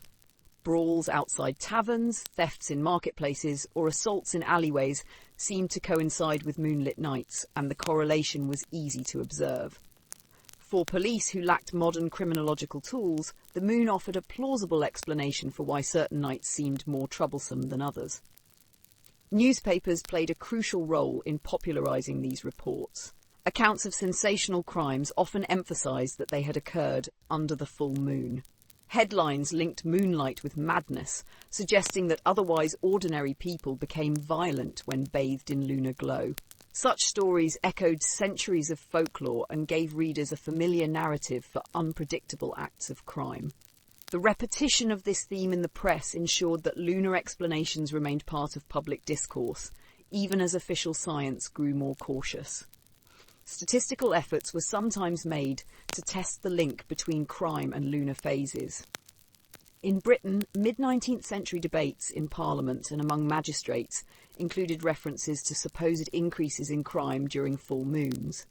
Some police forces attempted to collect data, recording the number of arrests by lunar cycle.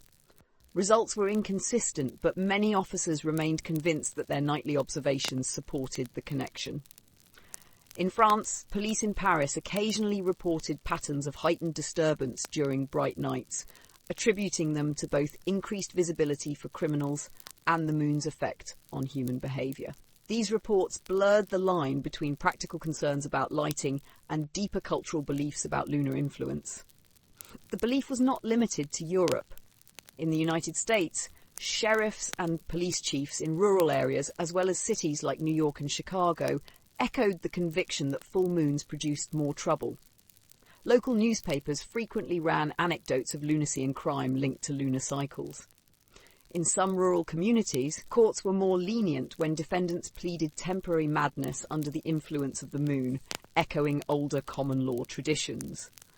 The continuation of such arguments shows how lunar law remained embedded in the justice system long after medical authorities had turned away from it. The overlap between police reports and asylum admissions also reinforced the association. In many jurisdictions, individuals arrested for violent or erratic behaviour were transferred to asylums under magistrates' orders. When these transfers coincided with full moons, the impression of lunar influence deepened. Asylums recorded lunatic admissions that mirrored the timing of arrests, and families, police and physicians often shared the assumption that moonlight played a role.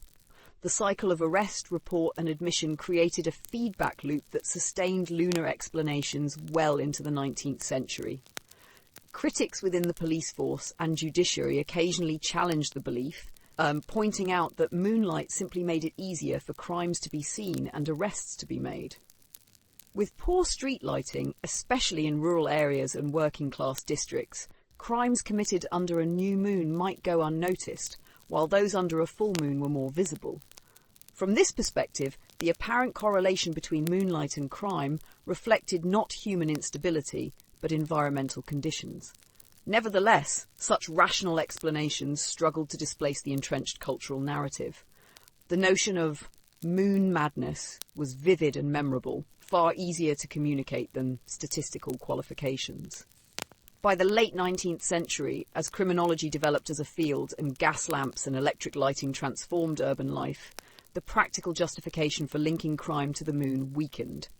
Yet the cultural residue remained strong. Police reports and newspaper stories continued to invoke lunar influence, and the word lunatic retained its dual role as both a legal category and a cultural shorthand. The moon lingered in the margins of crime and disorder, not as a scientific cause, but as a symbol deeply embedded in public consciousness. While police reports and newspapers popularised the notion that crime surged under full moons, Victorian literature played an equally important role in sustaining and reshaping the cultural image of the lunatic. The 19th century was a golden age of print, and novelists, poets and essayists drew heavily on themes of madness, criminality and moonlight. Even as physicians sought to distance psychiatry from folklore, writers and readers continued to imagine the moon as a force that stirred irrational impulses. The phrase lunatic fringe, which emerged during this period, captured both fascination with and fear of those believed to be teetering on the edges of sanity. Victorian literature inherited centuries of lunar imagery from Shakespeare and Romantic poetry. The moon had long served as a symbol of instability, desire and madness, and Victorian writers adapted this legacy to new social contexts. Industrialisation, urbanisation, and the rise of mass literacy created audiences hungry for sensational tales of crime and insanity. The moon, already culturally linked to disorder, offered a ready symbol to heighten drama and moral tension in novels and periodicals. One of the most influential sources of this imagery was the Gothic tradition. Writers such as Mary Shelley, Charles Maturin, and later Bram Stoker employed moonlight to frame scenes of horror, instability, and supernatural dread. In Shelley's Frankenstein, moonlight often illuminates the creature's appearances, blending natural light with the suggestion of unnatural disturbance. Later Gothic novels echoed this device, portraying lunatics and criminals as emerging under moonlit skies. Although these images did not always explicitly reference medical lunacy, they reinforced cultural associations between the moon, madness, and dangerous behaviour. Mainstream Victorian fiction also drew upon the trope. Charles Dickens, for example, filled his novels with eccentric characters whose instability was often described in lunar terms. In Nicholas Nickleby and Barnaby Rudge, moonstruck individuals are portrayed as pitiable and threatening, embodying the ambiguous cultural status of lunatics. Dickens's keen interest in crime, poverty and social reform made his use of lunar imagery particularly influential, since his readership spanned all classes of Victorian society. Through his novels, the idea that lunacy was linked to moonlight reached audiences far beyond medical or legal debates. The phrase lunatic fringe gained traction in the mid to late 19th century, originally as a metaphor for individuals or groups considered eccentric, fanatical or dangerously unstable. While today the term is often used politically, in Victorian usage it reflected broader anxieties about those on the margins of reason. Literature, journalism, and popular theatre all played a role in cementing this phrase. Characters portrayed as irrational, fanatical, or criminal were frequently described as belonging to this fringe, with the moon providing symbolic shorthand for their instability. Victorian poetry also sustained lunar associations. Poets like Alfred Lord Tennyson and Christina Rossetti employed moon imagery to explore themes of melancholy, desire, and alienation. While their works were not medical treatises, they reflected and reinforced the cultural sense that the moon's light was bound up with human emotions that bordered on irrationality. The line between metaphor and belief was often blurry. Readers accustomed to hearing about lunatics in courts and newspapers readily accepted literary depictions that echoed these associations. Periodical literature amplified these themes even further. Cheap magazines and penny dreadfuls often sensationalized crimes and madness, placing them in a lunar frame.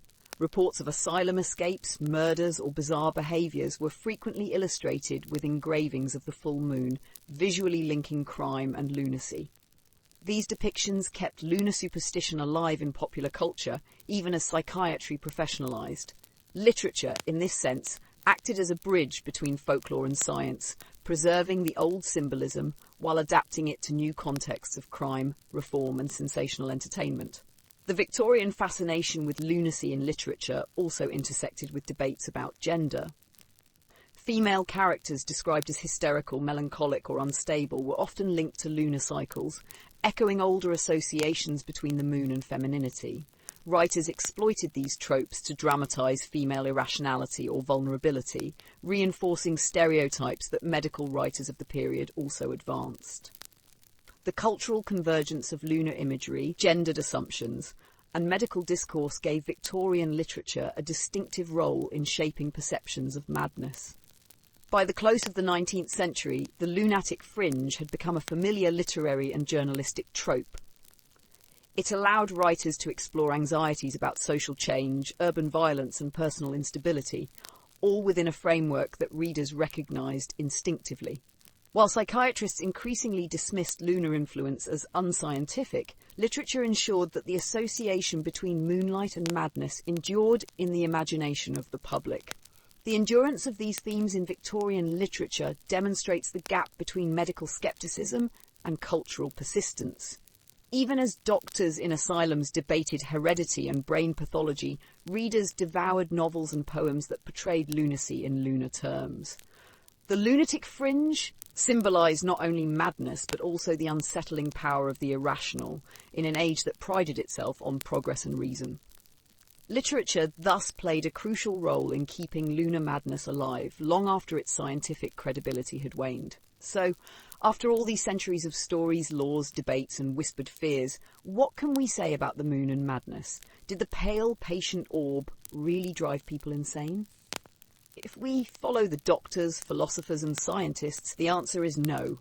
The moon's light may disrupt sleep, it may shape tides and rhythms, but it cannot reach into our minds to twist them. The lunatic was never the moon's creation. And yet, the story is not so simple.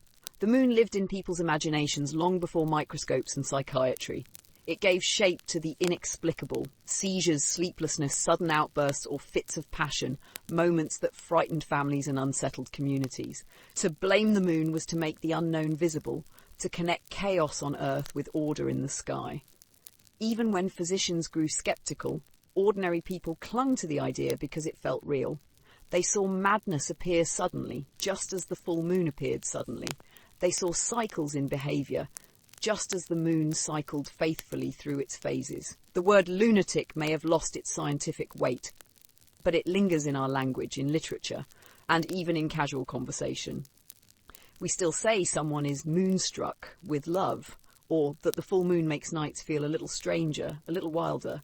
We know, rationally, that it isn't true, yet the story is too old, too human, to let go entirely, and maybe that's part of the comfort of history, understanding not only what people believed, but why. The moon was not just a rock in the sky to them. It was a companion, a mirror, a mystery that rose above their fields, like their ships, their city streets. It was a reminder that human life, fragile, unpredictable, sometimes joyful, sometimes fearful, was connected to the wider universe. Tonight, when you look up and see the moon hanging quiet and bright, you can think of the long line of people who did the same. Farmers checking their almanacs, sailors pacing a deck, monks in cloisters noting lunar cycles, poets scribbling verses by candlelight, mothers watching over sick children, whispering prayers under a window of moonlight. And yes, patients in asylums, doctors with notebooks, police writing reports, all searching for meaning in the glow. We now know the moon does not control our minds, but it has always shaped our stories, and perhaps that is its true power, not in causing madness, but in reminding us of our shared humanity across centuries, as we try to explain what we cannot fully understand. So let the moonlight spill softly tonight, through curtains or across quiet streets. Let it remind you not of madness, but of memory, of people who feared it, who loved it, who wove it into their songs and their explanations of the world. The moon is still there, unchanged, patient, watching. And if your eyes are heavy now, that's all right. History will still be here tomorrow, waiting for you like the moon itself, rising again in the night sky. Good night.